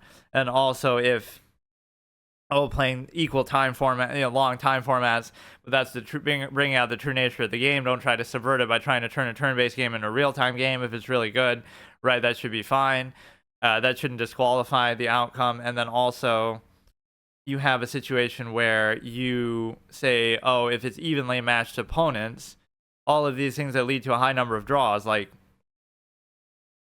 you have again, high level play, as if that shouldn't be a good thing, right? And shouldn't disqualify the game. A long time format, which just brings out the true nature of the game instead of trying to subvert it and hide behind turning it into a real time experience. And then also, we're like, oh, who can physically, let's turn it into a physical athletic sport. Who can physically move the pieces faster? Like, really? That's what this is, a game of intellect and intelligence and this and that. And it's supposed to be all this sophisticated thing. And also, let's see who can, like, slam the pieces of wood faster and bash this shit around. Like, that really is what it should come down to. So that shows you some of the objective flaws with the game. But the thing is, again, a long time format, a high level game, and also just an evenly matched game will end in a draw the majority of the time, just because, again, it's not going to be anything super obvious that happens. I feel like this is a little distracting, but I want to get used to it. In fact, I almost want to exclusively play like this, but not in Rapid. At least in Classical, we can do it like this. Because I wasted $200, so we may as well get some value out of it. But no, it's more like just, I was trying to do this before with the physical board anyway, like, I almost want to try to play like a variant with it, but how would that work? Like, you'd have to set up the position. Like, it theoretically should work, right? Like, if I played 960, but it doesn't even let you queue up for stuff like that. So that's the one problem with this, arguably, is the app. Like, you can't play in tournaments. It should just recognize, since it's linked to my account anyway, it should just recognize whatever game I'm playing and just let me play that, right? But if I was trying to play in a tournament game, it wasn't working. I was just manually doing it, but like manually moving the pieces, but you could do that with a real physical board. You have to queue up through here, and it only lets you queue up for like longer time format games or something of the sort like that. So I almost wanted to do one, but I don't have a ton of time to do it in terms of let me see. Online list, open challenge. Like, how do you let me try some of these on another form. Like, instead of on the chess, let's look at chess moves, but then nobody actually plays a 10-minute chess moves game, which again, it'll say no opponent found, even though it doesn't look for very long before it says that. Like, it just knows. I don't know what that even is. Like, chess, I forgot what it was even called. Chess something. Um, chess moves, then square off, which is obviously this company itself. 5-minute game, as if I'll be able to handle that even. And then you obviously have chess.com and LeChess, which is very important because if you didn't have that, it would be a waste of time. Like, those are where the player base comes from. It's kind of like that thing. There's that chess exclamation mark game, right, where it's like a physical digital board, visual kind of 3D board, right, where you play on that, but you can play on LeChess with that, or maybe even, no, I think it was just LeChess. So, like, they're stealing the player base from the website, right, that allows you to play like that. So on one hand, that's a good and necessary thing, but on the other hand, it's a little bit questionable. Like, I guess I could do like 15 plus 10 or some kind of other shit, but would that be considered classical? Like, I don't even know. Or no, it shows your rating, so it would tell you it's not. 30-minute. So I actually have my chess.com account linked too, but what would it let me play there? Like, is it going to be... Typically, I don't play there at all, actually, but... You know what? Let's just do another one, and then maybe I'll try to end it quickly. Let's actually see, even though I don't have a ton of time for this. This is another unrated classical game on LeChess. They're playing as white. I mean, yeah, one of these games can take like an hour, though, is the problem with it. Or you might abort if you take too long at the beginning. Yeah, this is always my counter to this, which subverts my King Indian desire. We go here.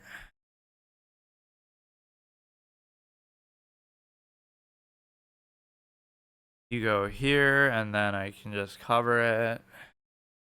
Now, they might do that cheeky thing where they capture and try to fork, but they can't do it yet unless I had like the bishop developed. So they're trying to do a cheeky fried liver thing, which may actually... How does this happen where... Wait, but how? This is what happens when you try to move too fast. Like, what? How does that even make sense? Like, this never happens. And even now, I'm not going to really let it happen, but they would take... I would take... technically this is fine because they can't necessarily do... Right, I would take, they would take, I would still take, so it's actually fine. But they're gonna like attack it with a pawn and do something stupid. The real goal is just to try to get rid of one of these pieces. So they do this now to try to cover the knight. But it's not going to matter because you get to just double attack it, so they're gonna have to deal with it soon enough. That's also covered by the bishop itself, or by the knight. These makes you think about doing this like with card games. Like, could I physically play with physical Magic the Gathering cards on a little mat? That would be like, people wouldn't care as much for stuff like that. But if I have like a crazy Magic collection in real life, then you're able to... They go there now, I could take and they could check, but that knight is still there. But they'd be double attacking the knight then too. So it's almost like I shouldn't do it, but...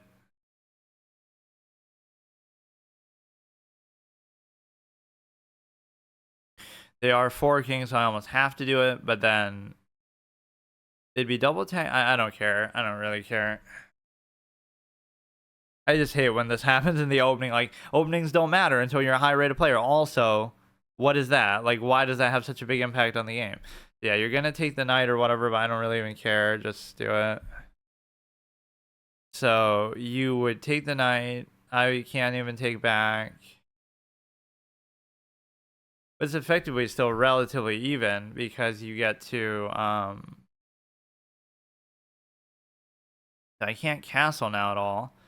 And they're threatening on here to give a mate, so all or it's not even mate, but I have to, they could like double take a pawn here and do a crazy check as well. If they take that knight, it's going to be like a forced sequence though. See, like, I already see it coming. I do that, but then they can take and check. But then I don't take back with the pawn. I could just ignore it, right? So just let them take that for free. Then I like pose my bishop to them, or I'd have to do something different.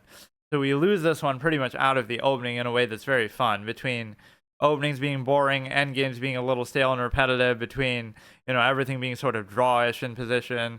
There's so many things that happen that feel like, especially at a low level, right, that it doesn't feel like that should really be such a big factor, but it is.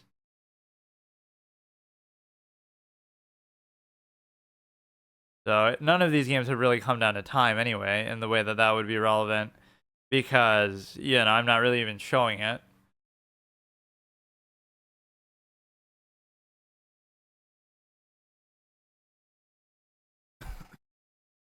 So they maybe could have just gone for the free take on the knight, because then if I took, then they could take back and then take my rook. So it's still in a similar situation, but at least now I have time to cover. And the reason why is because they I can do this. Now whatever they do, they would take, I would take, they would take, I would still take. Okay, I hate this. I hate this. There's no reason why it's got to bug out there. I like kind of bumped into the pawn, I guess. These pieces are kind of too big, honestly. But I guess it's probably like tournament size. Or like the players always fidget with a piece when they're playing in a real over the board thing. So they take here, it's fine.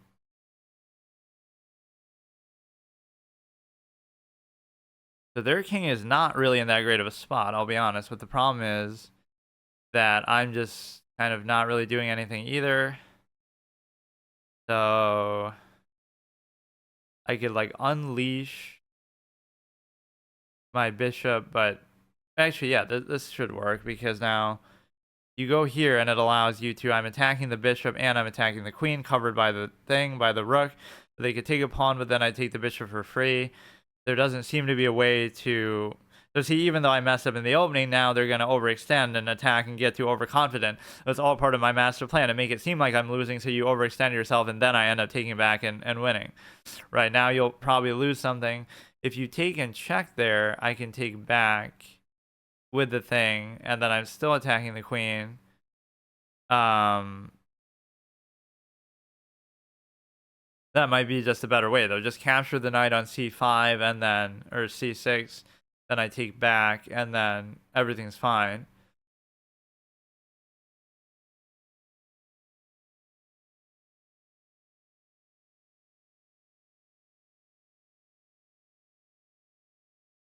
Yeah, the main things that are scuffed with this is just the... You can barely see the rook here either, but it is the fact that my webcam's not very good, and then also my...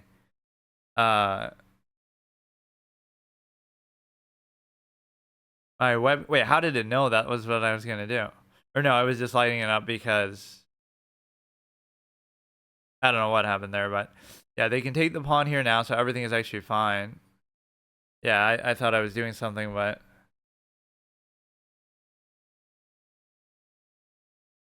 bro really thought he did something. Now, if I give it check, it doesn't do anything. I could try to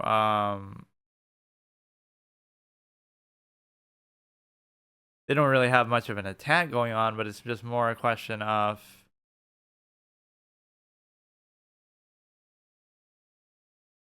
I don't know, I'll just try to keep cheekily attacking the queen itself. And it's almost going to be borderline trapped at this point, but not quite. And so you have a situation where you're able to...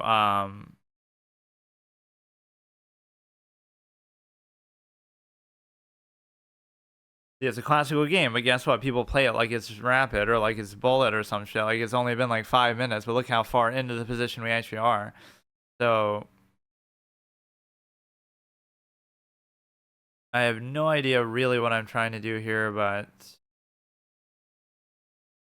I'll just keep attacking like a bit of a clown. And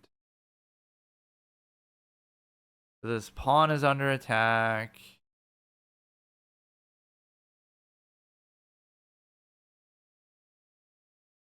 It's always like when you try to make an aggressive attacking kind of move and actually get something to happen, that you end up losing. And the reason why is because you don't really know what you're doing, or you're kind of overextending.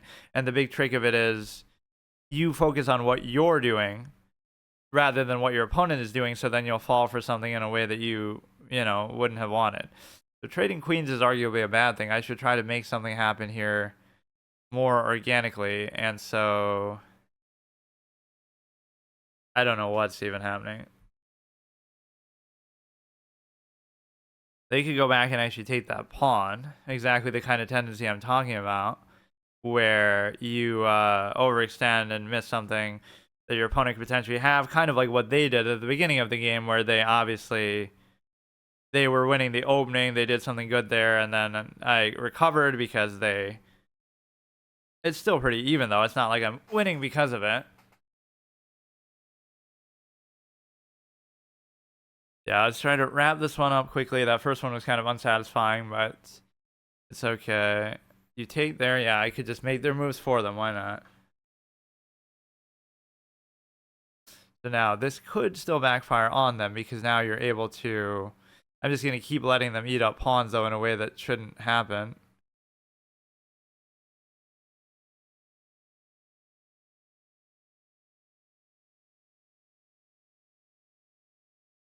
The problem is the king's position, where you are going to constantly be in a problem there in terms of... Here, let's pull this back. They can't take the pawn. They can't really give a very good check either.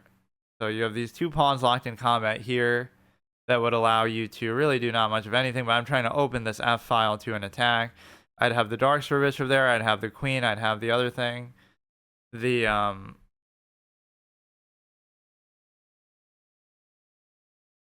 So moving the knight there doesn't do a ton. So let me just take this, actually.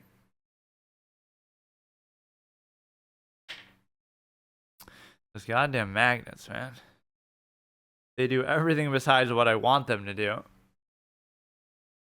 It's like meant more to keep the pieces away from each other. It seems like it doesn't actually. So everything's fine. The bishop is there. So all I have to do is put some pressure on the F file. The other rook is kind of useless to me right now.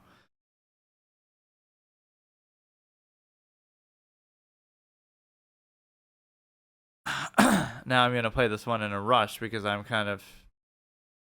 Now that is okay. And so what can I do here? I could try to trade, but this doesn't feel like the kind of position where I'd want to trade. I kind of want to...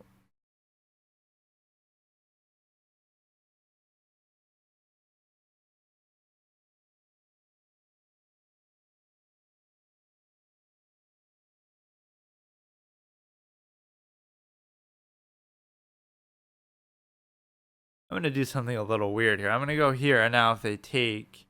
There's going to be something that they can do, like with a check, though. That's the problem. Like, they could take my bishop and check, and then I... No, but then I could take back with the queen still. But that's not something I really thought about. So they could have taken something potentially and gotten out of harm's way. So like if they take the bishop with the queen, I take back with the queen. If they take the other either bishop, so they can take this seemingly a free piece.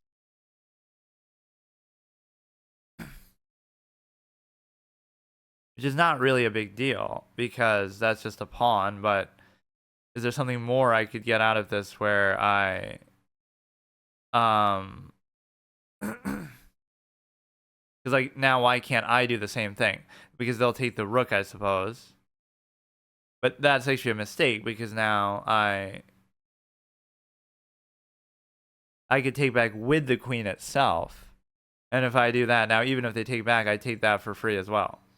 Of course, on cue, this thing bugs out.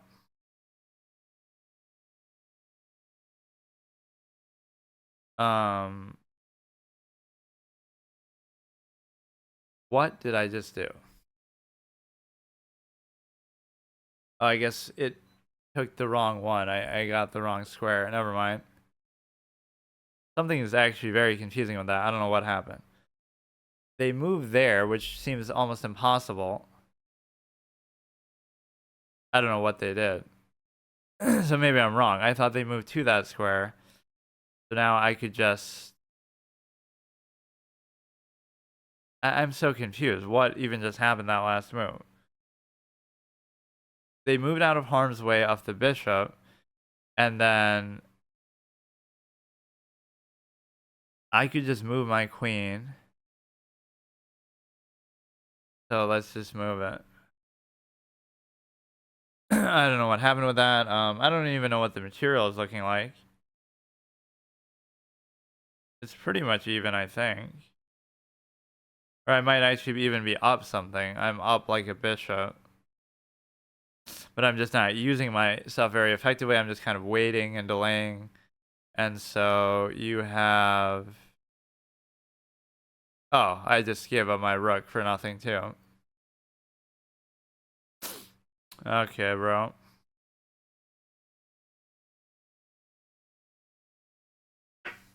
I don't know what happened with that last move because I swore they took the thing. That's why I was wondering, but I guess they are not capable of making a mistake. Now, we could have some mating issue here. If I, like, sack the bishop, then I check, like, then they have very limited stuff to block with. So if I sack the dark square bishop, they would take back with the king. Then I check with the rook. Then it's still not mate, though. Like...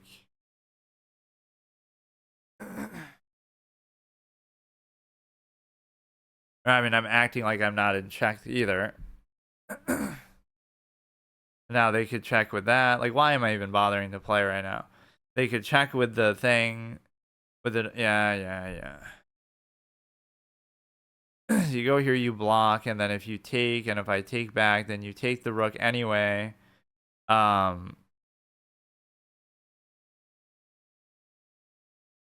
could just choose not to take. Or no, I guess I have to.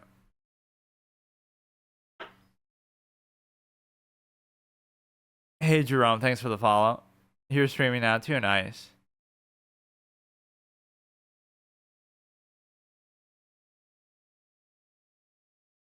Okay, we've obviously lost this one. I keep trying to force attacks that I'm sort of uncharacteristic. Now, one thing that could still happen here that could be good is, oh, I'm almost about to promote this, but that's never going to actually happen. Or it just doesn't even like my move. Well, oh, because I'm in check. I have made a couple illegal moves, actually, that if I'm playing by tournament rules, I'm trying to actually simulate that. So my opponent gets extra time, or they just win sometimes by default. I don't know exactly how that works. Okay, hurry up. I like to see the outcome, but I also don't have time. I always hate resigning, or I hate when other people resign. I'd actually like to play it out. Although I also get annoyed when people do play it out because... So they're only up by really a rook. Well, a rook and a couple pawns.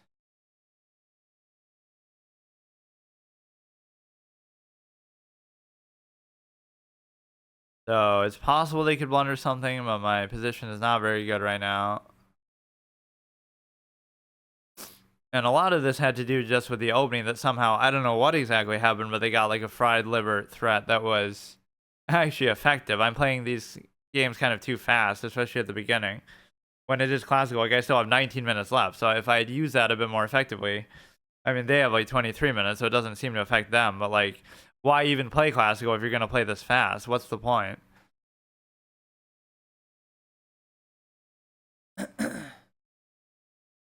Bro is just going to waste my whole time too. Like, I'm obviously going to lose, so what are you waiting so long for? But no, there'd be like some weird possibility of like a pass pawn promotion here. If you just hang on to the... No, but it's they've got too much.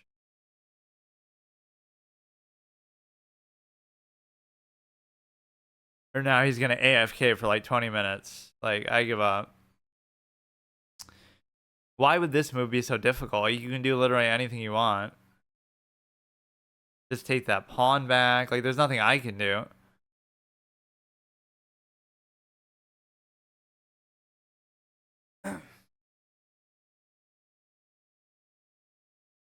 Yeah, because otherwise I was gonna totally promote that too, by the way. So here we could try to come up with some basic threat. The problem is this bishop can't do even the one threat that would be good. is if this diagonal is actually open, so even that much I can't do. And of course, if they try to trade the queens, that would be very good for them as well.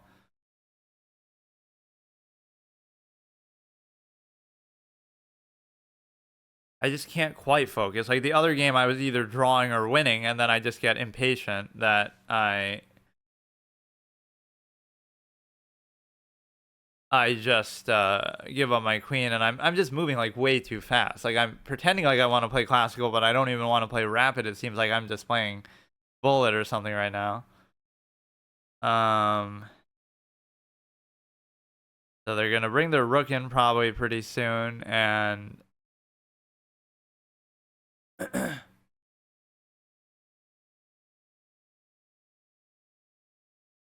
you know, I don't mind even losing games, but this is like kind of both of these were very. This is more like an opening issue, so I can accept that. The other game was clearly just as drawish as you've ever seen. So the best way to beat me is to make the position a draw, because then I find that so boring that I'm gonna try to force something else. Just go here, try to mate him. Maybe he'll miss it. You can just give a check probably and take it, or not really, because I could cover it with that too. But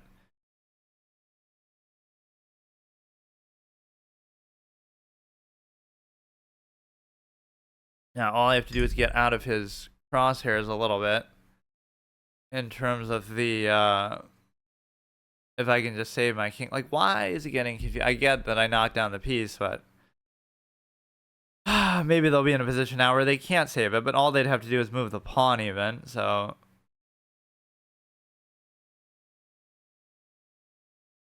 they could just keep spam checking for the time being, and if they do that, then their problem is that they're moving their other pieces too much. They should just move their queen too much. They should move their other pieces and bring them in a bit.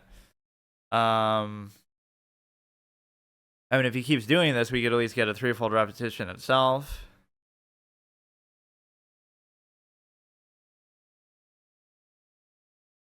Yeah, go ahead and do it. So, like, I'm never going to give up the thing. I'm never going to let you actually take the bishop. I'm not going to let you trade queens. I'm not going to let you do anything right now. So, I wonder how many people have actually done something like this where streamed using stuff like this. I mean, a real board I can understand. Now, this would be great if you could actually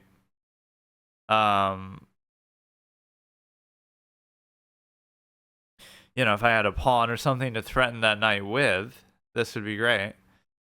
But I could double take, then they'd have the whole rook on me, so there's no use in doing that.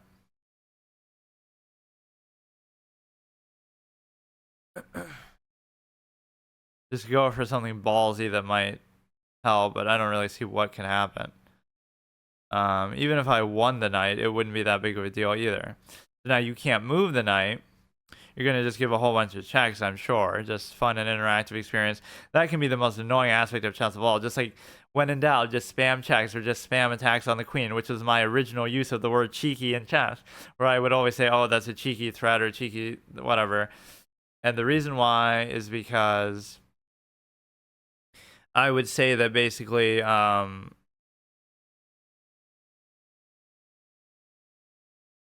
would say that.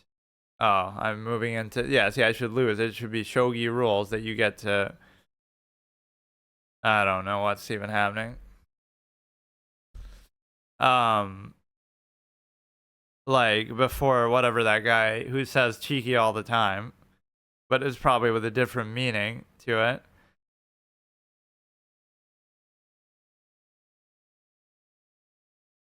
Where I would do that, like I'll just keep giving threats over and over, even if they're not going to do anything, and that, which is not really the case now, because I could just. We are threatening May, but he's never going to let it actually happen. Um,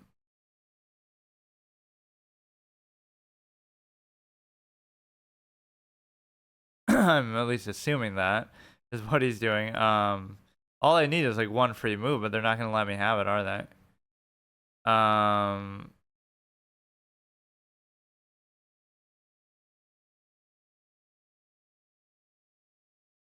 Like just one move where they basically can't give a check is all I'm looking for. They can give a check here and actually take the queen, then trade the queen. Or no, they're not up by one rook, of course. They're up by 2 rooks. I didn't even notice that one in the corner. I forgot about it. Okay. You would think they could make one move where they just mess up and don't do what they have to do, but... No, they had a better move there, though, even where they could have just traded the queens if they went the other way. If they went to, like, e8, then... you know, they could have checked and taken. Or no, they couldn't have because of my bishop. See, if they were me, they would have done that and lost their queen to the bishop, which still it would be kind of an even position even after that.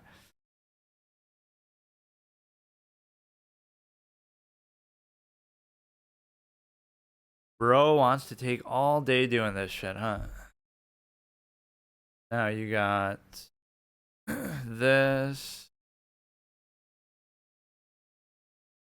Or you got like a 50 move rule, which rarely happens, especially with this much material on the board. Somebody's going to trade something. That's something you never see with me because I always trade all the time, but it would happen more in an endgame position than this. You go again. So if only I had a couple pawns, I wouldn't have to deal with this, but there's going to be a take on the queen here, probably. You go like this.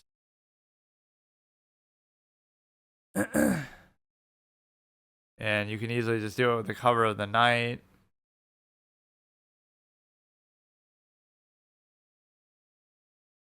Alright, I'm making a lot of illegal moves, actually. Okay, come on. 3 illegal moves should be a resignation. I hate when it gets stuck. Like, you get the point of what I'm trying to do. Okay, fine. I guess I can't do it. It's a legal move. The fuck?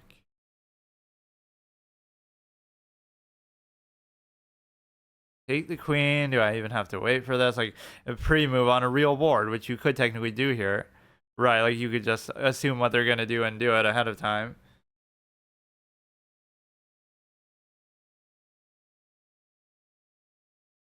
Still a possibility of a stalemate, which is really the most fulfilling feeling of wasting your time, which is actually more possible now than normal. And the oh my god, why is it beeping here? What does that have to do with anything? Like there's no material at all, so sometimes there'll be like one pawn that can still move hanging around.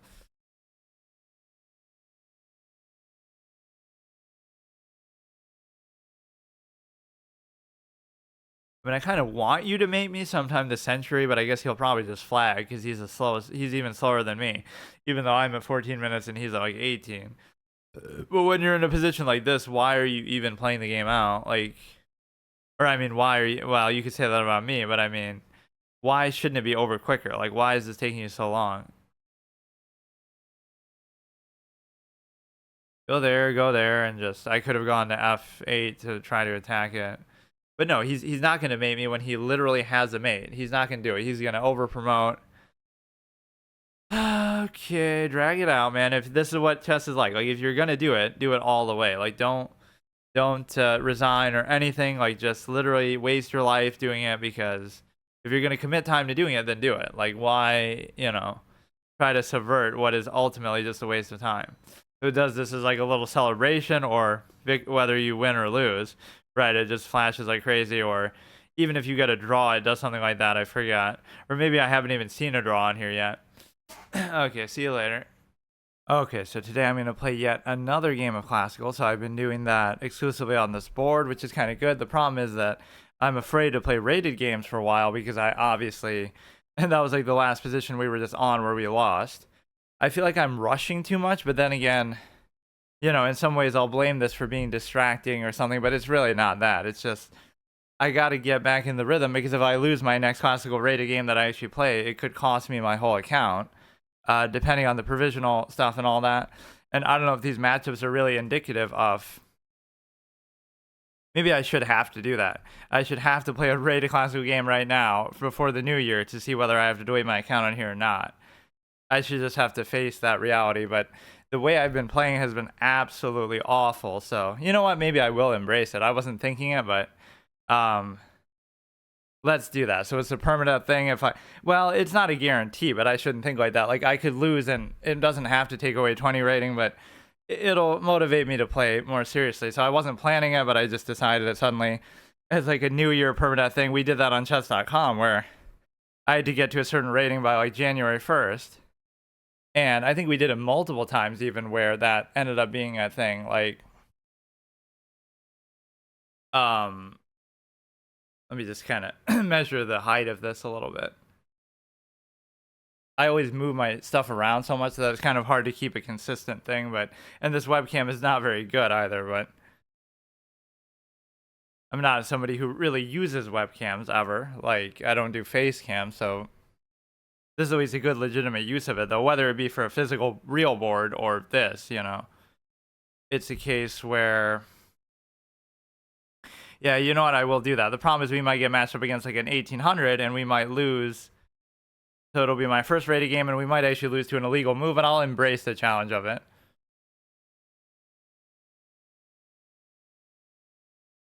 Now this is one annoyance. It wasn't necessarily doing this before.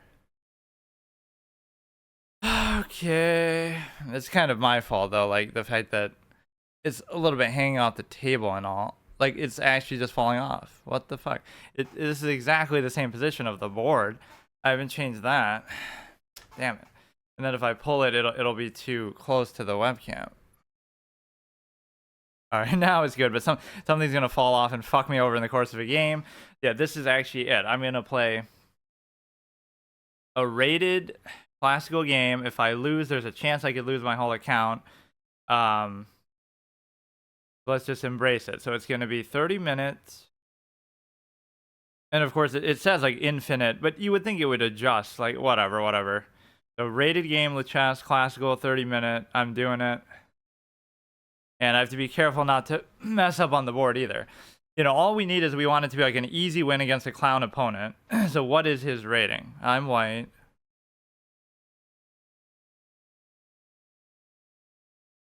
Apparently my thing is low on battery too. So we'll lose to either the battery charge or to some bug with it or whatever. But it's not even showing our rating though. Wait, what? Maybe it won't psych me out, but that's stupid. I thought the only reason why it doesn't show ratings is because those were unrated games. Why is it not showing it now? I mean, it wouldn't show it for you anyway, but because I'm just showing the webcam, but it's not showing it on the thing. So I can always look back after on Lichess, or I could look right now on Lichess. But maybe that'll help. The fact that I already made an illegal move. I should lose because of that, but okay. So they go there. They could take my pawn. Okay, so some of this sliding around is more so the fault of the position that this is in, right? The fact that it's not really flat, perfectly on a flat surface. He's got to play the opening carefully, take my time a bit here in a way that I don't. This is a very, very important game. At least I think it's rated. And I don't know how the battery is low because it was full and it says it has 10 hours of charge, but I've only used it for like a couple sessions here. So either between the battery bugging out, between the, you know, me registering the wrong move because I dragged the piece and it registers another square, or between some other reason, you know, you could use something as an excuse here, but I'm not. So we should do the bishop, I think, here. Yeah, I'll only play one game probably unless I beat this guy quickly, but then I'll be afraid. But we need that little bit of cushion that we have here, where like if I decide to, you know, if I win one, then at least it makes it a little safer. Or honestly, if I win one, it could get me to 17 or something crazy, because you have this notion that it could give you a lot because of the provisional boost that you have. And yeah, I can't wait till we somehow get screwed on the fact that we only have one queen to promote to. Like, assuming we don't already trade one off. Like, what would you use then, and how would it register it, right? If you have like 4 queens, it might just treat any piece as one. But what if not enough pieces have been captured? So you shouldn't move that quickly. I'm being a little bit stupid. I have plenty of time, so that should never be the reasoning. Now this move bothers me because it means they're playing too aggressively. It's sort of calling my bluff as to the, like that I'm playing too defensive minded, that I'm letting them take the initiative.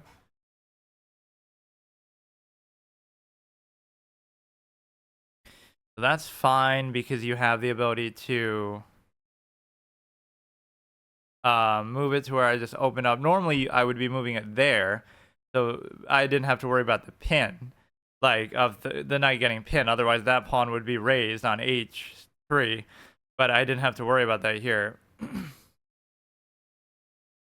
Let's take this very seriously, like I'm an anime protagonist playing like a fucking game of Yu-Gi-Oh! For if I lose, I go to the Shadow Realm, because this actually is legit, but you shouldn't think about that. Like, honestly, if I play at a good, solid level, there's no reason why I should be worried. I'm very annoyed by that it doesn't show you the rating of the player. I don't even understand how that's possible. It doesn't even show my rating either. It shows it when you queue up, like...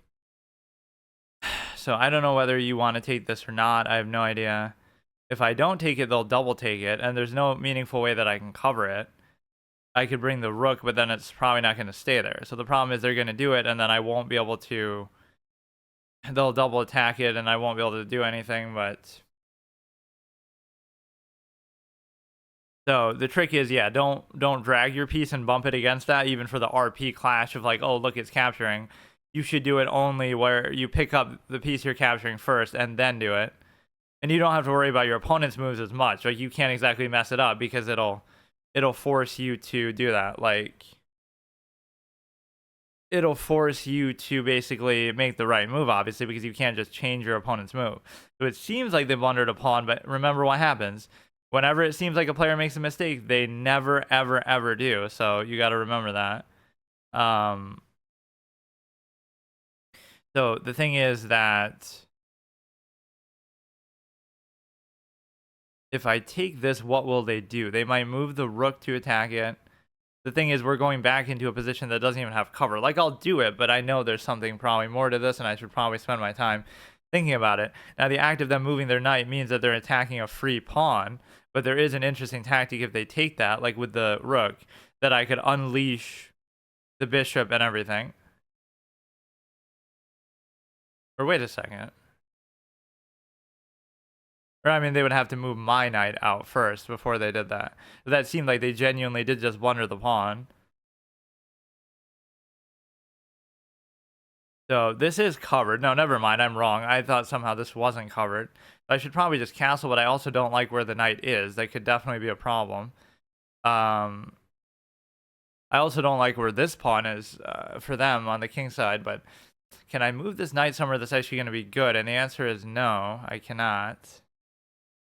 I'm kind of more worried about this side somehow. I'm doing that so I can put the knight there, but then they could pin it down to the bishop anyway, so I'm not too happy about that. It's always the knights that get you in trouble, even when they do something good. Like, they go behind enemy lines and do something, but then they get captured too. So you can just... I can't turn it into an octopus knight by pushing the A pawn the way that maybe it would seem cute. But I should basically just castle. I'm giving this thing somewhere to go, but the problem is that... Whatever, it's fine. It's something you should never say. You should actually think it through.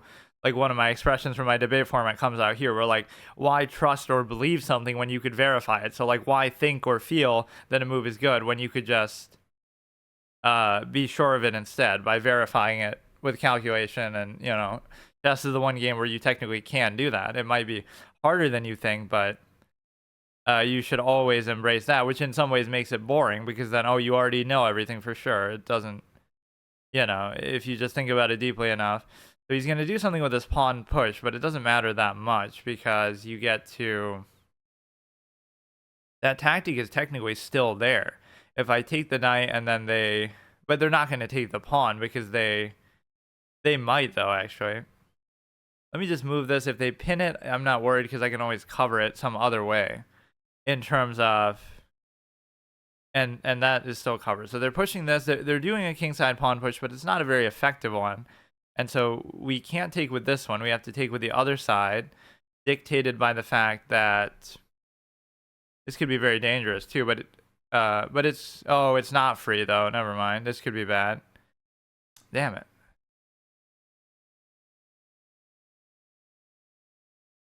But now what if I like attack their Darksphere Bishop in a way that might...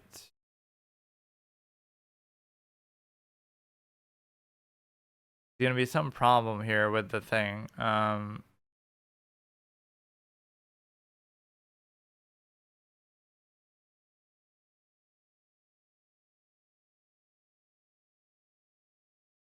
The knights are always just so useless. I can never get over that. If I chase the bishop, then he'll just go back to a7. I kind of just botched it there, I think. That was a bad sequence.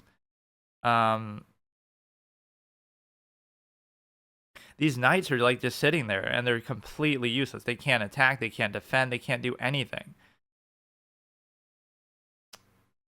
All I have to do is cut off that Darksphere Bishop's ability to cover this, and then we're already attacking something. Like if I raise that pawn, they'll just take.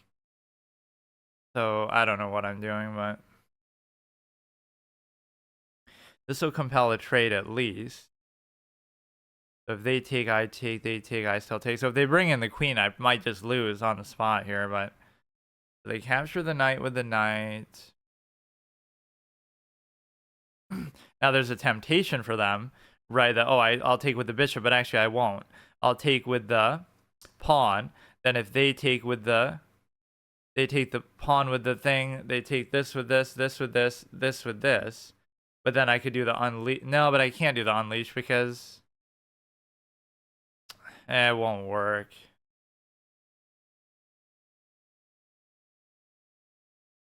I can't do the unleash because my pawn would be blocking it then.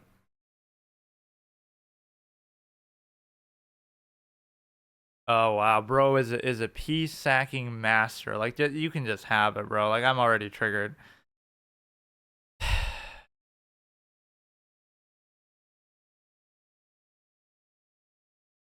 There's nothing I can do to affect this side of the board. Like it's just stuck. I can't do anything.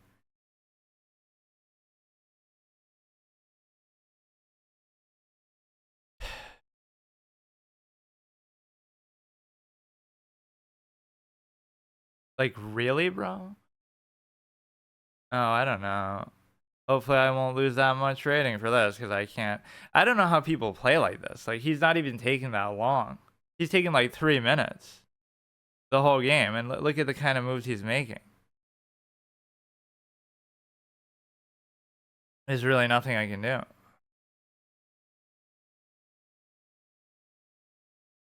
Wow. Yeah, I don't get it. I'm just... that shows you what an accomplishment it was to get to even 1700 because everybody is just like... I don't get what it is. They've studied the game or they have something they're bringing in. Like, I'm just out of my depth completely, especially with respect to time. Like, how can you possibly play this well with like 2 minutes on the clock spent? Like, I'm sitting here, I'm thinking for a long period. Like, I just don't get it. So, if you... I really don't know. I can't even explain a thought process here. Just do whatever you want. If you take there, I could take the bishop. If you don't, I could take the rook. That might be the best you can do with it. It also means that I'm attacking the rook with the pawn. You might have to get out of there, but I don't know. That was pretty deflating, but maybe I still have a chance. They blundered a pawn earlier. Other than that, they played pretty damn well. Apparently, I have to charge this thing. I swear it had like 10 hour, what should have been 10 hours of battery.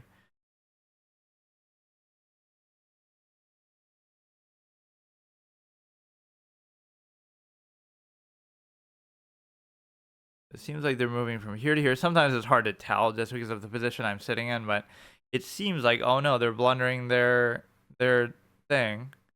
their bishop, but do I have the guts to take it? Because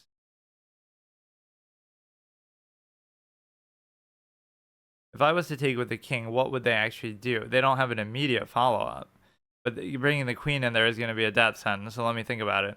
I would take... They could move the rook or something, but what they would really do is they'd move their knight somewhere, then they'd bring the queen in, and then I'd be screwed that way.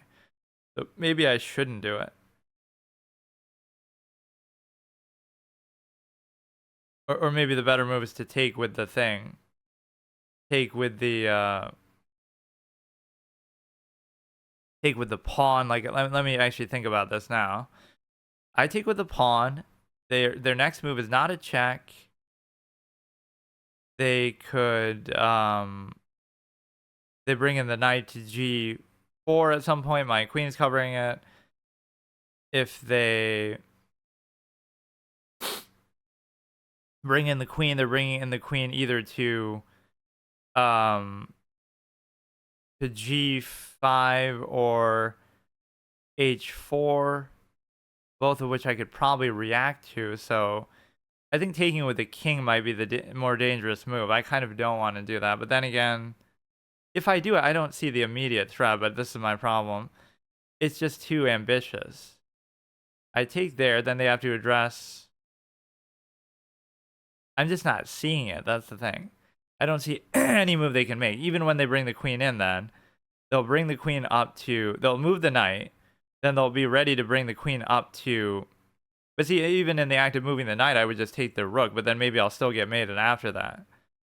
They could, like, do a weird sacking type of move.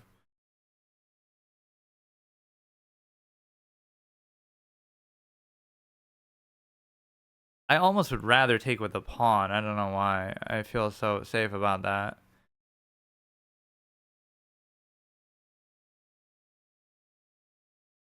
Now, we're still attacking the rook. It doesn't seem to open up anything new for them. And if they bring their queen in, I could, like, react with my queen or something, right? I can always cover that. That might have been safer. I mean, obviously, the king should never be the one leading the charge, and I'm not Lelouch from fucking Code Geass, who probably in reality plays at like a 1500 elo level as much as, oh, you're such a gifted chess player, but I mean, he'd have to study his whole life. Not saying that he didn't study, but... Now I could check there, unleash if this pawn wasn't there, and then there's some temptation with this a3 pawn that could really do them in. Now I should just try to trade stuff, and then I feel relatively secure that... Now he could, like, sack the knight, but it doesn't matter. No, it kind of matters. So let's go... Wait a second. See, I almost did the touch move thing, but I didn't. I would want to put the rook there, but they also are going to take this pawn here. So... Because, like, if they bring the knight, then I take with the pawn. Then they take with the rook. I don't know what's happening.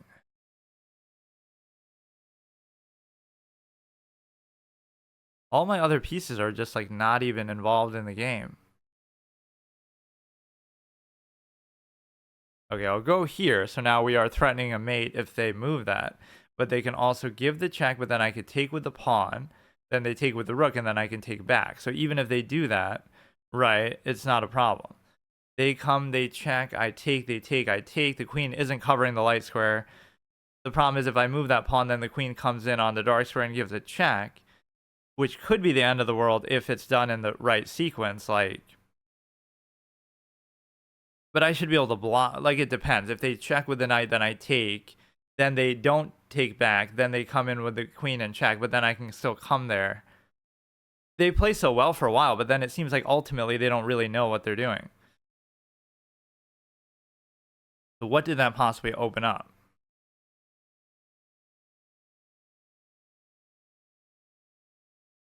I really don't know. The fact that the queen could come down now, maybe... No, I don't know what that did. I should really take my time and put more time into these moves. But now I'm baiting for trades. I'm fiending for trades. Nothing should be different from the last position. That's how you have to think about every move, is like, what changed? Don't think about some unrelated thing like, oh, I'm going to attack this. Like, what did that immediately change? And I don't see what it changed. Like even this, I can take with the pawn, and then there shouldn't be anything that they can do. Never mind the fact that we'd get a fork potentially, and we'd get a mate. Like, so my own rook, my own knight gets in the way here. I take with the pawn. He brings the rook in, or he could bring the queen. I'll just let it happen. I don't care. You can take that, but okay, I just said that too, that could happen. Now, maybe I have to block with the queen, or maybe not even, because even in the worst case, what happens here should be just a trade. And the reason why is because if I block with the queen, right, they have no other ancillary way to attack this. So, right, it would be just a trade. If I move the king, then they would take potentially in a bad way. So I think it's better to do this. Now, even if they take with something, right, they take the pawn, it doesn't stop me from still taking their queen back. If they take with the queen, I still take with the queen. If they take with the rook, I still take the queen. My knight is threatening a fork as well, so that could be a thing. Is threatening a fork actually in two different ways. I didn't even think of the other one now because the queen isn't there. So generally this should be okay now. So see, at least I withstood their attack, but I always get triggered. Like when they do some crazy attack, I'm like, who do you think you are? Like, bro thinks he's Judith Polgar or something. Like, what is it that these people play like this? First of all, he's playing too fast. But it doesn't mean I win. It just means I've survived. But it should mean that you get to trade. If you don't trade, I'm going to fork you 100%. Or not really. You could be really annoying and bring the queen to like e7. And then, oh no, no, but you can't actually. Never mind. So yeah, you're going to get forked. If you don't, you're going to get forked. Or no, you're still not. Because you could go all the way back to d8. And then you're covering both of the things. Both of the... whatever, but just let's see what he comes up with. I like how people even say that, like, oh, you know, people, better players don't play classical because people could be cheating. The guy has used like 5 minutes, so even if he was doing that, which I never accuse anybody, I'm saying apparently it doesn't take that long to play at a high level or to do that. Like, assuming you can't do that in a 10-minute game, or even assuming you can't do that in a bullet game, because yes, you might say you get flagged, but you could have somebody sitting next to you, not that I'm giving people ideas, and telling you what to move to make, and it's like, oh, the engine can't keep up though, but it can, because, oh wow, what a guy. The engine, that would imply that the engine isn't capable of playing at a high level, like at a level where you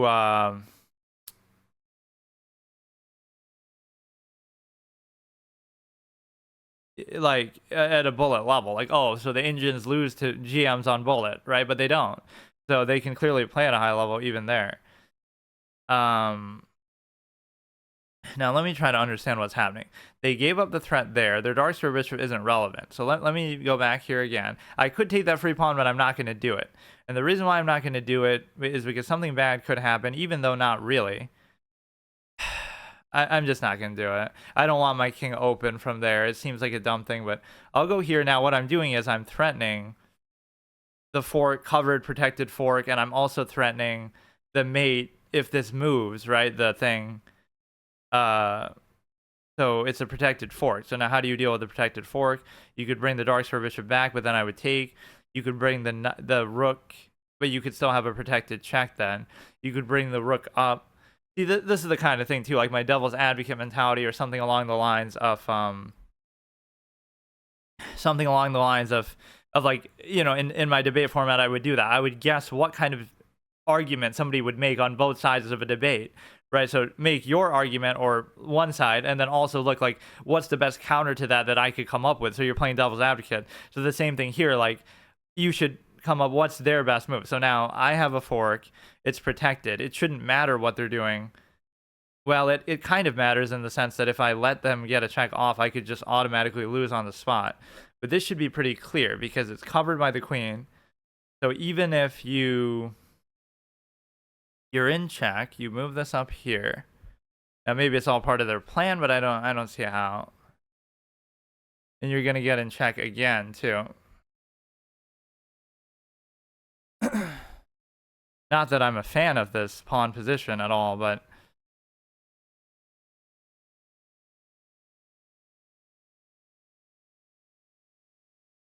I'd almost be willing to trade down now, just like check with the bishop and just do it, because I should be still in a safe position. But see, this pawn is making me so nervous because they're gonna do something crazy with it. I just know it.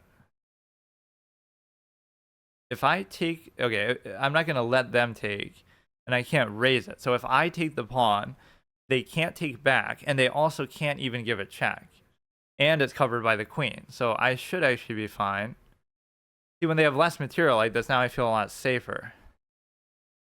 They only have the dark sir bishop, their other rook isn't even engaged yet. And I have to bring my, like, my pieces are always too passive though, you notice that. Like, even though the game was turning in my favor, look at how they're just kind of sitting there not doing anything. I'm very bad about that, but then again, it's sort of deliberate that I tend to be defensive minded. See, there at that angle, I can barely tell which one it's telling me to move to, but it's moving here, which I don't really care too much about that. All I want to do is this, where I just attack the queen, a cheeky threat on the queen. You almost can't escape from that row here. So now you have this. Please don't fall off. I'd love to pose some kind of threat here, but I don't know what it's going to be. I mean, I could just try to do a double stack, honestly. He can't take this. He has no other way to attack it for now. So we just go here. Don't get too comfortable, but I'm at least happy I seem to have survived. There's no reason I should lose this game now. We're going to come to find out this guy was like 2,000 rated, although I do have to pay attention to my time. See, I'm down to 12 minutes. He's at 23. Like, explain to me how these people are so fast and why they're so fast when they play in a 30-minute game. And let me make sure I don't make a mouse slip equivalent in real life. Like, sometimes commentators will say that too. Like, oh, he mouse slipped. Like, Anish says that in an over-the-board tournament, like, when they're playing with real pieces. But you can do that on here, like, where you drag the piece and it registers the wrong square. What is it showing of me there? Like this side?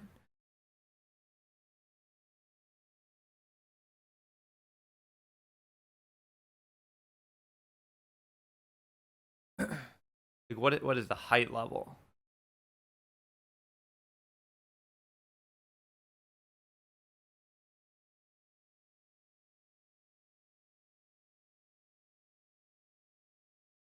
Okay, there I'm getting distracted now by the webcam thing. They're going to here, which could be maybe a little problematic, but I could take with the pawn. Something should be opening out now for my bishop, but I still don't see the immediate threat with this. I'll just take it, but I should take a little more time. I still have plenty of time, right? I have it equivalent to a classical game right now, or I'm in a rapid game right now. So this dark sir bishop is also pinning the queen with that pawn, but there's nothing I'm really doing with that. But now everything's sort of opening up. This is a good example of my style of play in the sense that I would withstand their attack, and then I would strike back, kind of, which shows you just I'm kind of passive, but...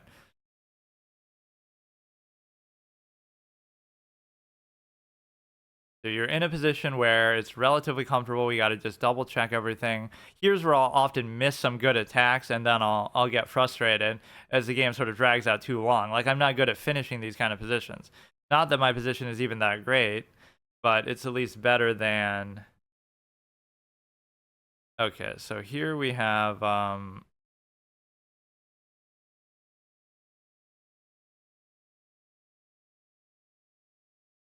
It seems like an instinctive... Oh, but you can move and check it. I gotta watch out. Maybe I should move my king away from that altogether, just so I don't have to... Well, but I wanted the double stack, too. I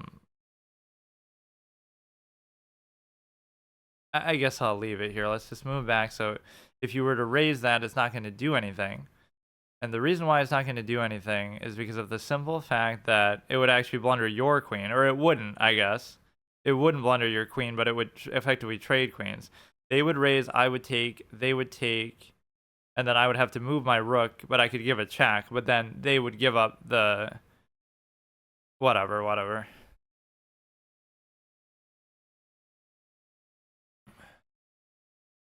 I'm still covering both of these. He's double attacking that. That's a good move, sharp move. I could actually sip my bishop there, but it'll be a problem later, probably. Like, this is very hard to cover right now.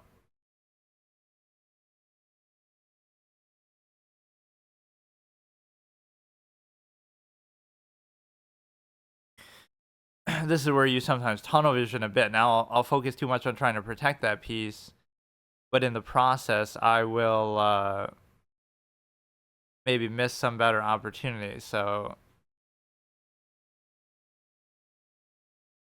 like, I could bring up my rook, and they can't really attack it with the thing here. This seems like a logical move to make. It would only be bad if they had the bishop to attack it, which they can't do from here. They could attack it with the king, but then I can obviously double stack it like I've been trying to do. They're certainly dragging this out. Maybe I'm not up by as much as I think, but it always, I play in a way that makes it feel like that. Like I could be up by a lot, but I don't take advantage of it ever. So I'd be more than happy to trade queens, but they're not really letting me, or that just seems like a baffling move. I can just take. What is that? I can literally just take, but let me see if there's something better. I'll take and check. Did I mistranscribe that move or something? What is that? Or it's already showing you like what your move is going to have to be. So I still have to be careful because I gave up the cover on the thing here. On the pawn, and I don't want to let... No, I guess I didn't give it up, but... I want to give like another check, but I can't. They're making this kind of annoying.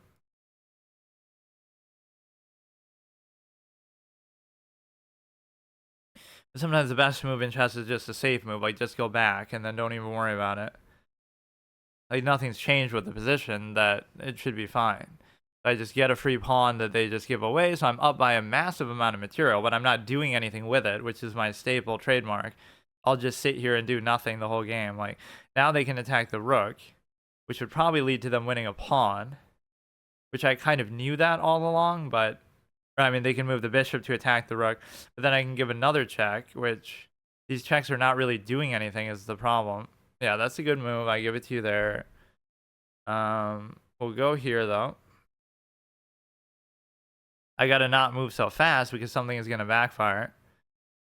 Now, the only question I have about this position is, this is some maybe misunderstanding with the game that I just generally have. How is it that none of these other pieces can do anything right now? None of them are active at all. Like, I cannot use them.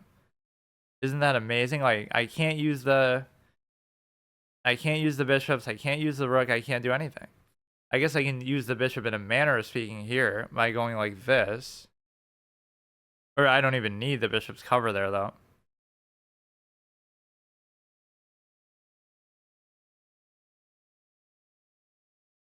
They go there again, and then...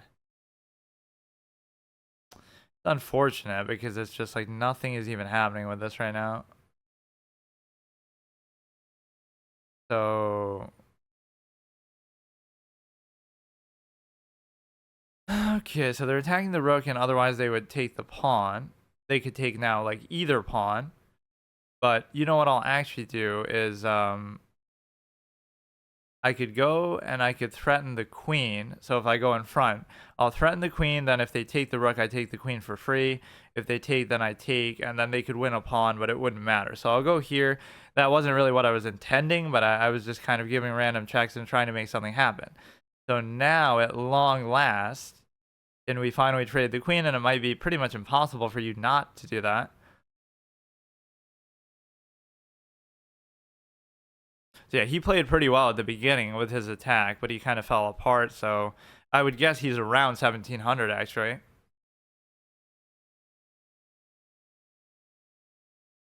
So worst case, we'll draw, in which case my account is safe. So I'm not going to lose this.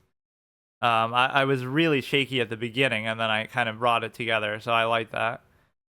I have like this underdog mentality. It's like, because I'm not the attacking type, so it'll seem like they're winning every game, and then I do something else later. Like I survive, I withstand it, rope a dope kind of mindset. So they do actually do the trade, which I mean, I think they pretty much had to do it.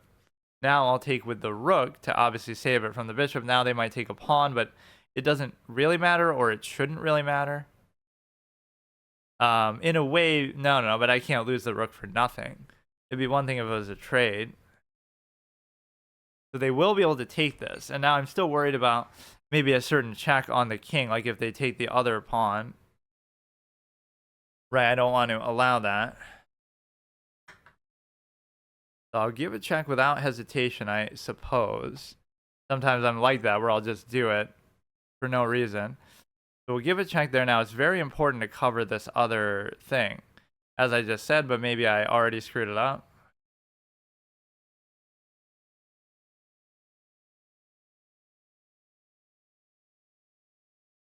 But I can always cover it from like the H file if I go there. I'm very baffled by my use of the bishops in this game. I don't understand how they've been this useless and just done nothing, but okay. The only thing I can think of is going to the H file, because it's very important not to allow that check. And in doing that, I'll allow another check too. It's actually not a very good spot to be in. Somehow, even though I'm up by a certain amount, it's still questionable. Let me do this. Now they'll attack it with the thing, but they can't because I'll take. Oh god, don't do this now. Don't do this now, dude. Are you serious? Okay, you'll take that. I knew you were gonna do that. They might be able to get some threefold repetition in here. That's certainly possible. I don't know. I don't like the way this game has progressed at all, but it's okay. I don't know how this happens. Like, I'm always in such good positions, but I never do anything with them. It's just ridiculous. I just put myself at risk for seemingly no reason at all. I just... Recovering that, you can't really even give a check for now. I don't know. Like, you get lazy at this stage in the game too, and I'm kind of low on time. So after all that, they're gonna come up with something crazy still. So they're gonna go here. Like, I don't care, bro.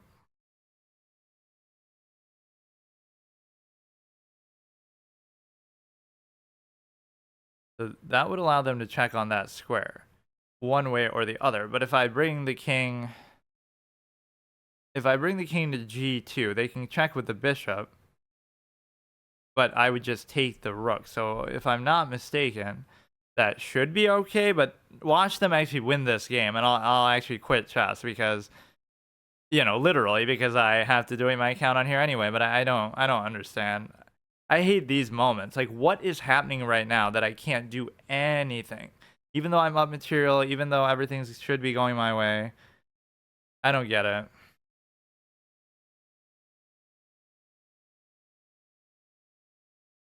So the dark Sir Bishop is there, and then I don't know. We're setting up for like an unleash that they're gonna have some perfect answer for, I bet. I just hate that. Like, maybe it's because I'm kind of being lazy in some way, but okay, let them just win, dude. I don't even care. Just win it. Fucking, like, yeah, you start playing like a god when you're losing. Like, where was this before? So you still can't give a check, so I don't get it, but I have an unleash. You have to move the king. Like, I should be able to give a check with the other rook. I have like 4 minutes left. I mean, I really got to tip my hat to this guy. I don't get it. I really don't get it. Just fucking. Oh wow. Okay, what did they do? They moved the bishop there. Now they could check from here, but I can unleash. I can just end this right now. You unleash there, and so now you should be in check. And I should either win the bishop, or if they block with the rook, I would still win it. Finally, they make a mistake there.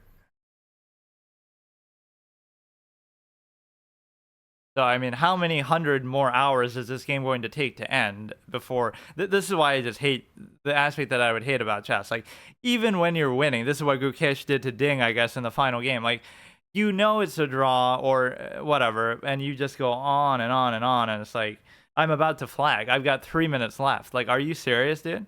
And you might think, oh, that's still a lot, but in a classical game... Okay.